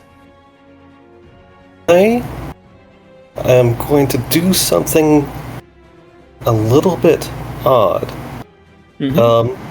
Pincer attack. Ooh. Everyone, well, all of my squad mates, so that's basically Sojin. It would be, The dog counts. The dog counts. Yeah. The dog gets pack attack. Oh yeah, that's true. So you don't actually get to attack. Basically, what you're doing is you're moving 5 feet. And if you're within 5 feet of an enemy after that move, they are off guard to you, and they are off guard to me. So we basically just rotate around these enemies. Exactly. We just rotate around. Yeah, You're so gonna go to the corner. So, yeah, I'll go here. I'll The swap dog would go here. Oh, that works too. That's even better. No, like that. No. Yeah. Well, however you want to do it. Yeah, I'll have the dog move over here, so that I still get the flanking bonus on top of the off-guard bonus. Yeah. All right, Okay. make your attack. And, well, let me just... Yes, because he can tumble on through. Okay, so- counter tumbles. So they're off guard to all of us until my next turn. So let's get this started. First off, just a strike. Is that a hit? That's a critical, actually. Very nice. And Not which means dead. that one's dead. Nice. And I'm actually going to strike at the other one, because with lunge, I have 10 feet of range with my sword. Go for it. That one will miss, sadly. Actually, no, they're unarmored. I Off guard. forgot. So that's going to hit. And off guard, so... This is way more powerful than I thought at first. And he's weak to slashing. Oh, and that's right. Another 5. All right. 23. Sojin, you're up. Sojin. He's gonna go in for the perfect finisher on this gentleman. 37. That will 39. critical. So that's going to be 43 plus... 23. Yeah, with 23, so that's 43... 66. Yep, 66 damage. Then he pops another potion. And... Left actions. Well, you'd have to reach in and take a potion out. Do you want to do Right, that? so it said, but that's 2 actions. Yes. Okay, well, in that case, he will take his reactive strike. Uh-oh. And you're down. I think you pulled the wrong potion. Oh, God. I clicked the wrong thing. Well, I don't know. if Well, I mean, it didn't matter because he anyways. interrupted. Yeah. He hit me before I could. I Yeah, have so the potion in potion's hand. rolling. Yeah, the potion's in hand, but you're down. All right, That's so better than I Sojin, was. Just tip Give it over me- his mouth. so Sojin, give me a flat d20 check. D20. 11. All right, you're at dying 0, so you don't have to make any checks. Skipping Zori's turn. Zarni, you're up. Doesn't my dog get to go on my turn? His, His last orders were to attack. that's true. So what? Go for it. He's not. So he only gets the regular attack, not the pack attack. Because Unfortunately, there aren't enough. Well, it's not. There aren't enough allies next to him. He's not flanked. So That is going to be a hit, and that's going to kill it.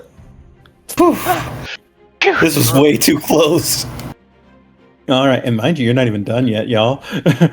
Zarni, your turn. I'm assuming you're going to go ahead and just finish the ritual, right? So what she's gonna do is y'all watch as this thing that looks like Yef, but not quite. Only Iskander's watching right now. Everyone else is Oh yeah, dying. everyone else is dying. But Iskander sees the paw settle over the demon's mouth, and it's kind of like, you know, those Animorph covers where they shift. So she shifts from the shark puppy form to her normal orc form, hand over his mouth, and says, "You were promised to the vulture when you raided her temple, just like I did. I made the same mistake as you, but I asked for mercy. She shows you none, for you showed no remorse. Have fun in her clutches." And you see that he is shaking his head like he's desperately trying to get away, but he's too weak, he's too bloodied, and he just can't move, but he's trying to resist you, tentacles slapping you for no damage. And as the patron's presence enters you, you've removed the soul from its path to hell. And you hear laughter as the mother vulture claims the soul where it belongs, in her embrace. Zarni then just stands up, looks at Iskander, and then goes, "They're unconscious, aren't they?" Iskander's not going to answer. She's actually just going to start feeding them potions. I got enough for everyone. Zarni's gonna Well- come over as well. There were 4 Pitax wardens, and they each had 2 moderate healing potions. So use those first. Yeah. Alright. Yay! Oh yeah. So it's 3. How much? It's 3d8 plus what? Plus 10. So it's 17 on the first one. That's for Sojin. And then So that's 3D. for 20. 30. Yeah, 32 for Sojin. Oh, If you rolled higher, you can go with that. no, I definitely did not roll higher. My god. So that's going to be 29 for whoever else. That's Jory. That's for Jory. And then another 34 for Sojin. That brings him up to 68. And one other thing I can do, which is, I mean, it's not much, but D8 of healing, plus 8. So that's another 8. Zarni. So you get another 11 healing. Yeah, give me 1 second. I can. For which one of us? Yes. Everyone. Everyone. Zarni can do the same thing, but at level. But a higher 4. level. Yeah. Nice. So 8 and so that's 27 for Zarni. Yeah, 15. Everybody gained 59. Yeah. So basically, we all get topped off. Yeah. No. Just. All right, and that's the loot. I'm only at 100. I need 46 more points. There's enough pushes where you can get yourself done. Oh, okay. The only thing Sojin is taking from this today is the Giselle. Nice. Zarni Everything else? takes Anybody? none. Oh, and he had 36 shots left. 36 shots. Okay, I'll write that in. I hope there's shots of rum. If only. If only. Zarni All right. is going to now wander away from everybody for a few moments. Sojin is going to follow her and just hold her. As Doesn't need to. time pauses for you, Zarni, just as the arms wrap around you, and you feel a comforting presence, strangely comforting. And you hear that familiar raspy voice of the Vulture Queen in your ear. You did well. That one failed to find forgiveness.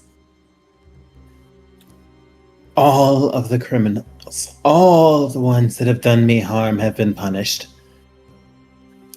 If you wish, I may release your mate from service. That is my reward to you. As my witch, your service to me does not end, but I will free Sojin of the Wind if you wish. Zarni's gonna You do not need to tell me now. Speak to your mate. I know that he would be upset if you made this decision without him. And then time returns. It's something she'll go over with him later when they are alone. Yep. Although she was Still- tempted just to do it. By the way, everybody gained a hero point. I think you guys earned it. Oh my god.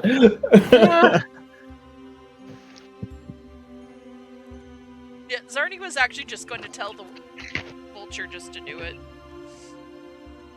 Well, if you wanted to, I can do it.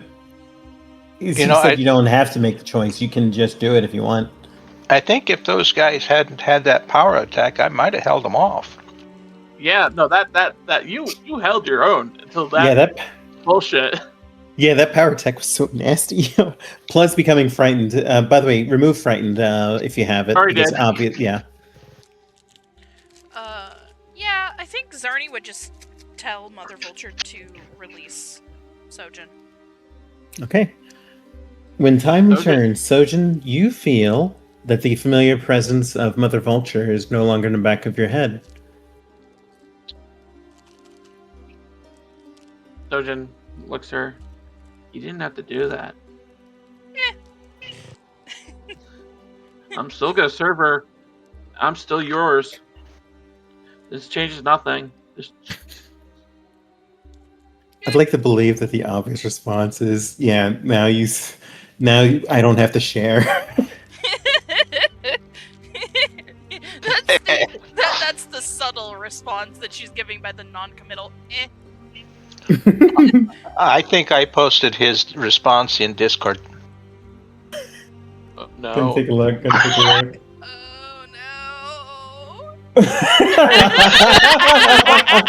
That is so good. Yeah, no, it's just like, what did you do?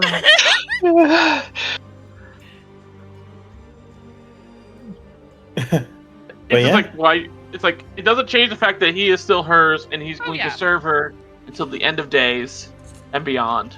But it's one of those that she doesn't want the same Now- fate for him. For everyone else, you notice that there still appears to be a pall in the air. I know we're getting close to the end of the session for the day. Time check, so we know how much time we have. 20 minutes. Okay, well, we've got enough time for some roleplay and light exploration. This is me as a DM knowing what's ahead. So there's still a gloomy pall in the air, as if something is bringing horror and doom and gloom to the land. The threat of whatever the king has planned may still be here somewhere. But you take a moment to gather up the supplies. I've listed what was looted in the corner. Yeah, I'll throw those into the bags. Mm-hmm. Ow. And how does everybody respond?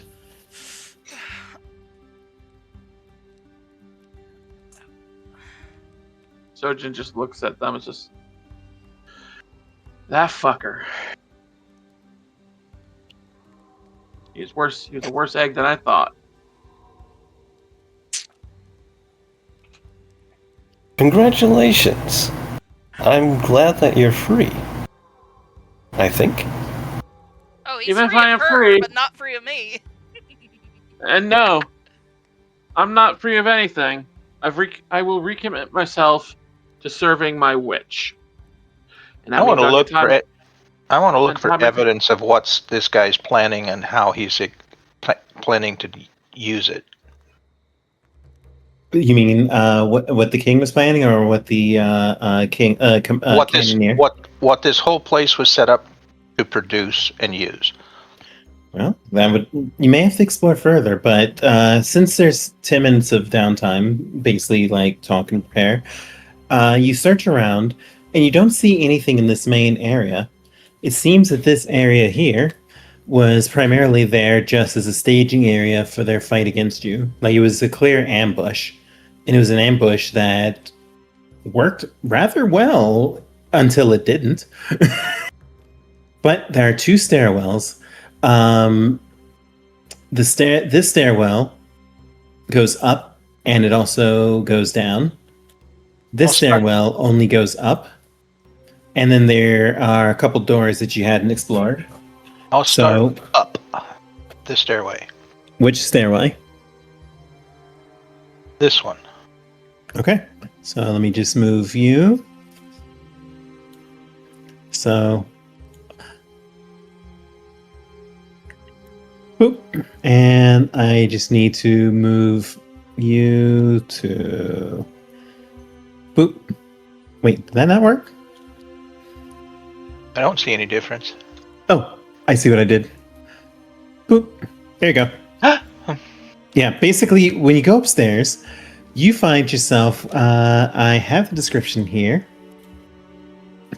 You find yourself in a library with moldering books and scrolls sitting atop of sagging wooden shelves that line the walls of this chamber.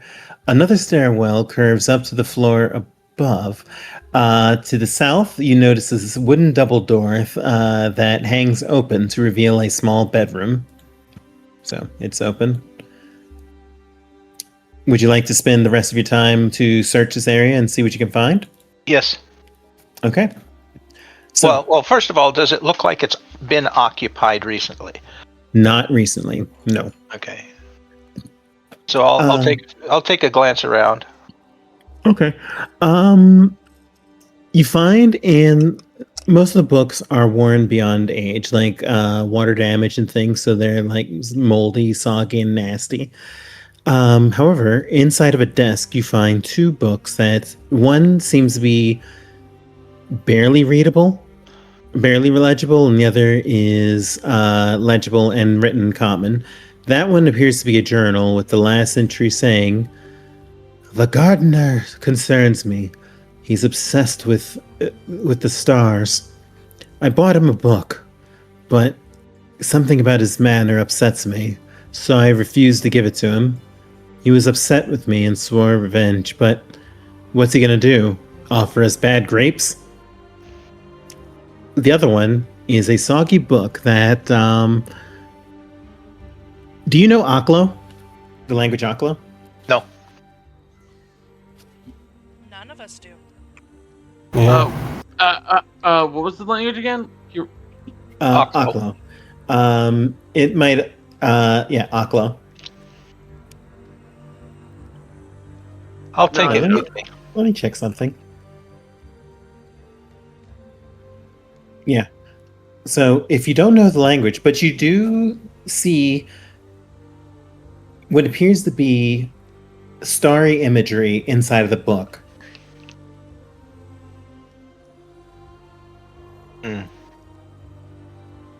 Stars at the bottom of the well, stars in the book.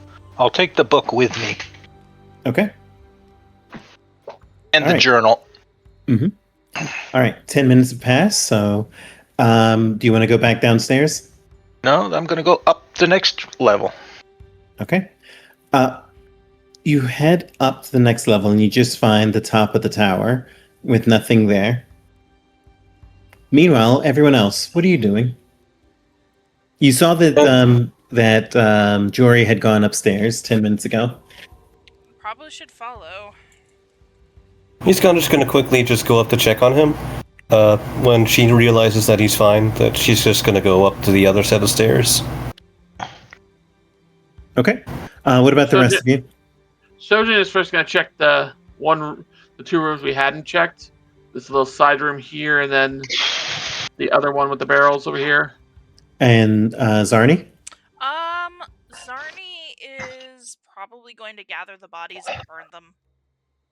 Okay. So while you're doing that, Sojin's going to investigate. But first, I'm going to go ahead and deal with Iskander first. So Iskander, when you open this door, I think you should see, right? Yep, I can see everything. All right. You find yourself in a room that holds a desk engraved with the icon of a wine cup, perhaps indicating the study of the leader of the order. Moldering tapestries depicting Cade and Kalen making wine and beer hang askew from the walls. A large and quite old bloodstain mars the floor to the south. And I would like you to give me... do you have mastery perception? I believe I do. Yes, although it's not a very high mastery. Roll 20. perception. If this is low, I'm going to re-roll it. That will be a failure. Dear Lord. Youch. Okay. It's a failure. So what will you do? I suppose that Eastconder's just going to move on to the next room. Okay. When you check that room, it appears to be a room with... this room holds a desk engraved with the icon... Oh, that's basically the wash basin in the room.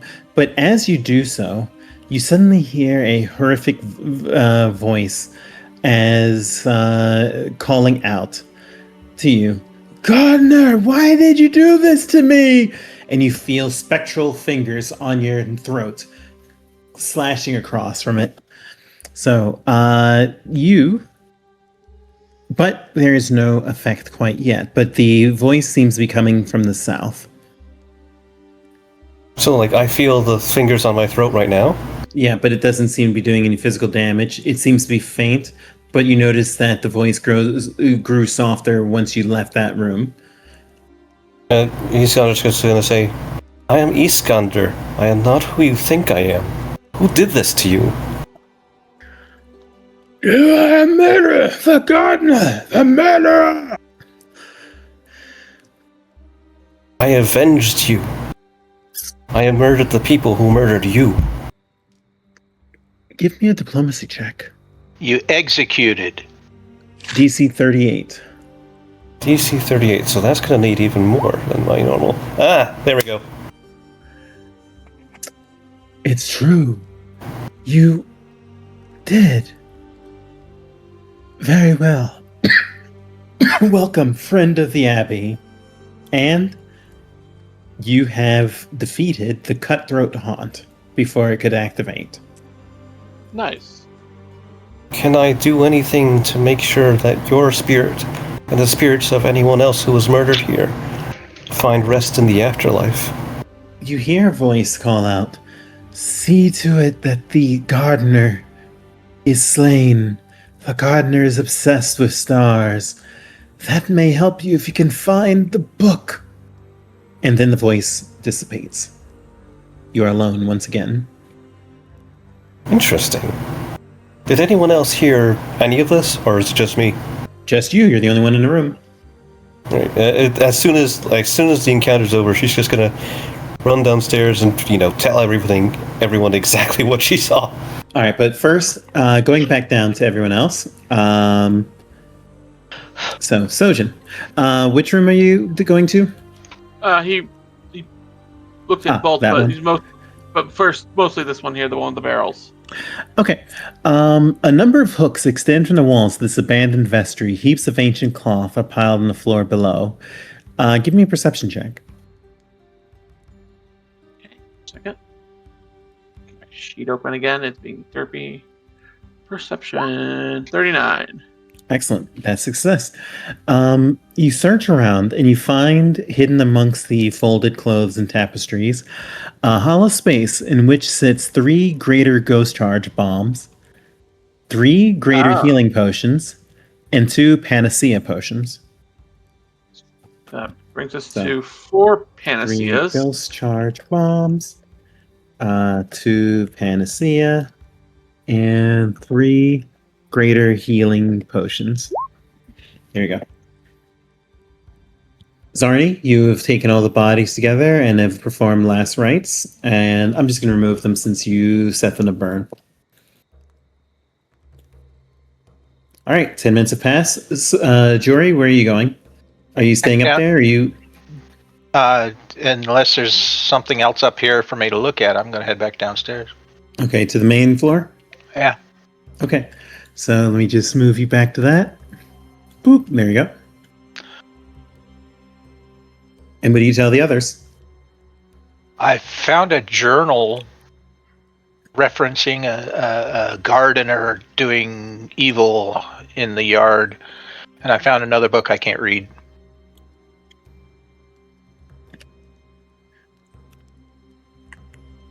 Okay, and at that point, you actually enter as well, Iskander. And I'm going to put you to map, so don't worry. But you overheard that last bit about like the journal that was discovered. So and she's going to corroborate that with the testimony from the ghost.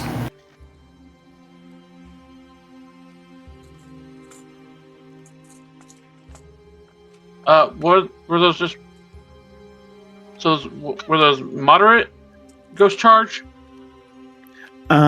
Yes, moderates. Moderates. Sweet.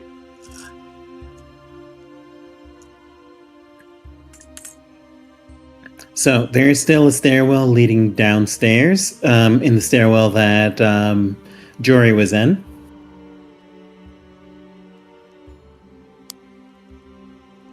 What will the party do now? You should probably look over the journal. Can any of you... Okay, spending some minutes reading the journal. From what you understand, basically, you can read the journal in full if you spend an hour reading it, or you can spend 10 minutes and get just the most recent info. What would you like to do? I suggest we read it in full just because we have the stars in the well, we've got the graveyard with the snappy vine plants. Burn it. Well, yes. But there seems to be some correlation because a gardener had to tend that. And he was an evil gardener, so let's destroy the garden. So, as you spend an hour reading the journal, by the way, what's everyone? Who's going to be reading the journal? Because only one of you can really read it at the same time. I glanced at it already. I'm done with it. Okay. And are you keeping the star book? Yeah, for now, until we can find someone that knows how to read it. Yeah. Can a quill read Aklo? Oh, that's a good question. Completely forgot about that. 1 second. Yes, it can. Oh, so we do have an Aklo reader. Mm-hmm. Well, then I'll give the book. I'll give the book over, and then I'll head downstairs. Okay. So. Surgeon will go downstairs as well. Okay. And I guess Iskander will turn the pages for the quill. Yep. So, real quick, Zarni, as you read the book, you get a picture of this monastery being a place where wine was made and delivered as holy journeys for Caden Kalen priests across the Stolen Lands and to Brevoy. And they had made dealings with Pitax as well, before and after Iriveti came around. They seem to be a peaceful sort. But there's a mention of a gardener that came to visit who apparently had some impropriety in a previous abbey and was sent over here to get him out of the way so that hopefully he would learn to behave. But it turns out that he didn't. He was still obsessed with the abbey. The head monk was still aware that he was obsessed with a woman, a black-haired woman with pale skin and eyes that shone like stars. And since he kept mentioning that, he was growing increasingly obsessed with stars and starry works, and was frustrated increasingly that he didn't seem to advance in the monastery, explaining that while he was talented in his work, his obsession made him closed off and short-sighted, and that there were several weeks when the garden in the back just wasn't tended to as it should be. So he wanted to reward him with a starry journal, but he failed to keep up his end of his duties, so he refused it. And the journal, the gardener swore revenge. There's another page in the middle of that, but it was completely covered with random splatters of blood that have long since dried. Iskander, the book that you read appears to be, at least the parts that can still be read, appear to be mostly a detailed list of like star trivia and is a scholarly book about like the starry fields. It is basically a book about astrology, astronomy, and the stars above, and penned by a Pathfinder. The name of the writer has been lost to time, but you do see the symbol of the Pathfinder Society within. But you notice that there are scratches across the cover that seem to have been like someone trying to open it but failing to.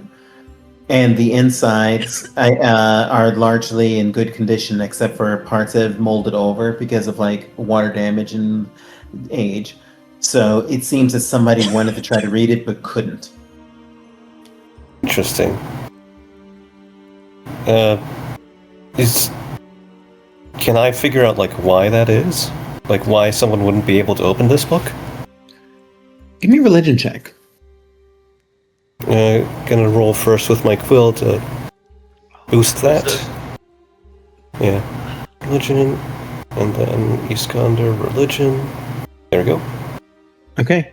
By your best guess, it's very likely that since that it may be a ghost problem, basically a ghost that couldn't touch it.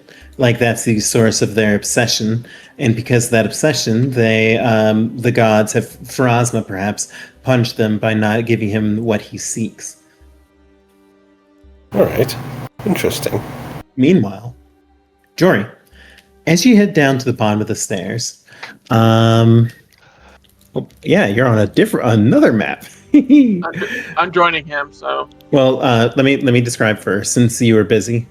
Actually, you were joining, so I have to move you. You're right. So, Blastflight there, and I just need to put you on the map.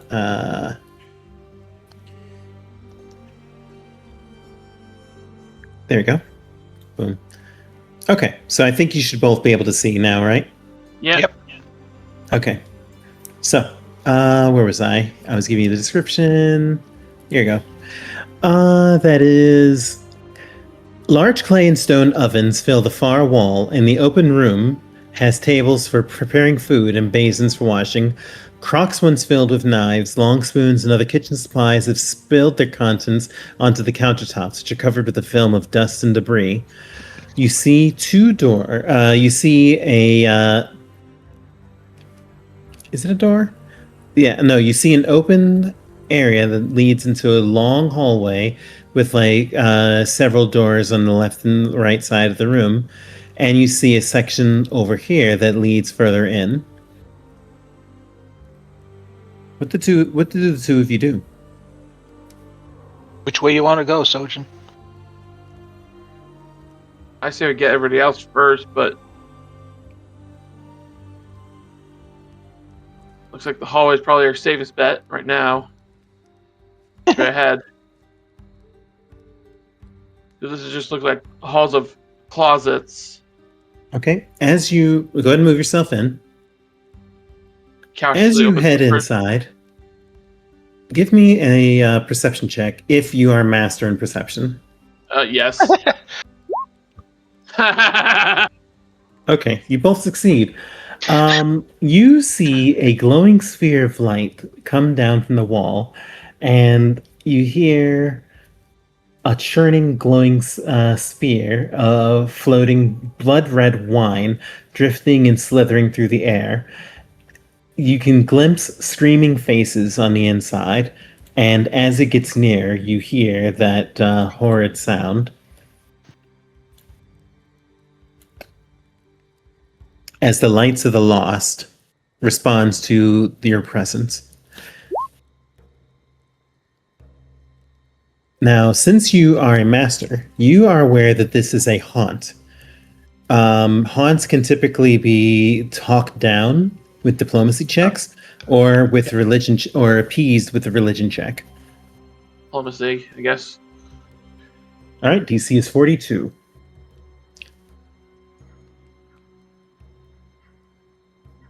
What's the DC for religion? 36.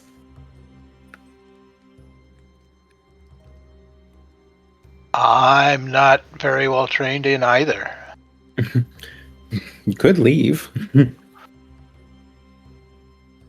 Yeah, we're If gonna. only there was someone here who was really good at diplomacy.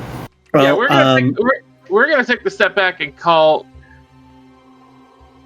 well, Hey, So just like I'll stay here, keep an eye on it. well, before that, since you did both open doors, I need you both to make a will save, DC 37. I'm rerolling. Uh-oh. There. Uh-oh. Right, since you both failed, you become frightened 2 and stunned 1. Get out of there. And at that point, the lights pass through both of you before you can leave. Give me a DC 37 fortitude save. Okay, I'm good. We're All good. right, since you both succeeded,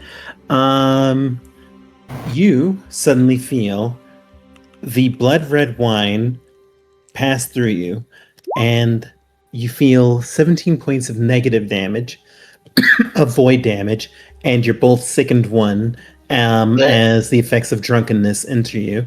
And you suddenly, for a moment, hear the sounds of people screaming as a man wearing a gardener's robes comes in and stabs you in the throat, in the vision. And then it breaks. So retreat for the moment. We're not equipped to handle this. Yeah. All right. Don't worry. I got something for you. All right. So I'm assuming you... The two of us stumble our way back up.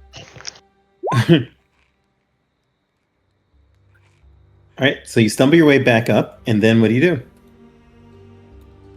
What Haunted do you wine. say? Haunted wine. Gardener. Oh, so it's the gardener down there. Not sure. And- Vision blurred. Stabbed in throat. It touched us. Iskander looks at them, sees how they look sick and drunk, and she gives them the Admirer's Bouquet, which reduces nausea and sickness by 1. Blob of red wine engulfed me. Blech. Yeah. Don't touch the doors. There's something on the doors down there. Alright, Cause us I to won't. seize up. If it's the gardener, then I don't think that we should try and talk him down. It's probably best just to re-kill him. Okay. So, will you head down then? Yeah, I know it's close to time. We're gonna wrap up after this encounter. Okay. Just tell them to move on, basically, is what we're going to tell you. Tell them to fucking move on. Iskander, Yeah, you're gonna head Iskander's gonna down. try that. All right, I'm just gonna move everybody so that we can save time. So, boom. Yeah. And Iskander, you see the glowing sphere moving towards you, and you, because of your knowledge of religion, you and Zarni can confirm that this is not the gardener. These are the victims of the gardener. But you can still talk them down. Yes, Iskander's gonna try and do that. Go for it. So, I believe that the difficulty is 41. Do you have anyone to roll to assist you? If someone could assist me, I'd appreciate that. Yeah, I'll Can't assist. have your quills assist? The quill I don't is think skilled with in quills. diplomacy. Okay. Yeah. There we go. Take a look. I gave you. Well, let's start. Okay, All well, right. we'll just go with that. So, since you do the 41, you talk down the lights of the lost, and you implore them, telling the ghosts, the phantoms, that the crime that was done to them will be cleansed, and that the gardener's spirit, the one that haunts them, shall be cleansed. And the ghosts mention water clock. Near the cistern, in the tunnel. Thank you. And then they disappear.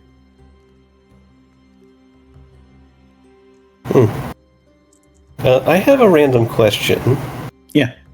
Okay, so when we reach the gardener, and if he's a ghost like the rest of them are, or a haunt, can I evangelize him can I guilt trip him? Yes. But if that's the case, yeah. Sweet. Okay. All right, but we are going to go. I'm not going to give out XP, but I'll do that at the end of this adventure or at the end of next session. But Gotcha. good job, y'all did really well. Which reminder will not be until the 19th, Mm-hmm. likely, because I will be back by the 12th, but Yeah. I'll be in no state to play. No, for sure. That's because you'll be back in the state of Texas. Yeah. All right, so do you want to close it out? Yeah. Let me just. Yep. Alrighty, everybody. It was great being here today, and we will see you next time. Likely the 19th of July. I do not think I will be doing any reading streams in the meantime, just because timing. And Grump's last day at work is the 30th! Congrats! Yep. 2 days left. Tomorrow and Tuesday. And I will be flying out On the Friday 3rd. before. Yep. So I will be spending my birthday with my partner. Yee. Woohoo! Yeah, he gets to be at my retirement barbecue. Yeah. Hell yeah. That's awesome. And there Nice. is some possibly positive news. Oh, Well, real quick, save me a burger, please. Email it to me. I'm better at steak. Save me. Oh. You know what? Email me a steak. I'll take one. Uh, I would download a steak. All right, but go ahead. You guys. Blasty might actually be moving out here sooner than we had first thought. Oh my God! Really? Yes, one of the jobs I've applied for was A posting out here. There's Oh your my steak, God. G. Thank you. I appreciate it.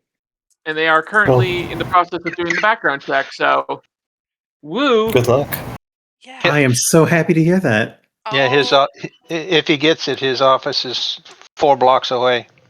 6 or 7. Oh wow! So yeah, it's Did you within say a short. 6, 7? I'm sorry. God. Depends on which route you take. Yeah, it really does depend on which route you take, how close that job site is. But Mm-hmm. yeah, he has to get an Oregon driver's license, but that's easy enough to do out Easy. here. All we have to do is get him certified mail to come here, which could easily be his bank statement, and Yep. then Yep. take him down to the DMV, and bada bing, bada boom. So, hooray! We've got this. So we'll Mhm. see Good you all luck. next time. Probably the 12th for me. We'll see. But if not, the 19th. So everybody take care. Drink Good plenty of night. water. Take Yep, your good night. meds. Good night. Bye bye. Bye bye. Well, take care now.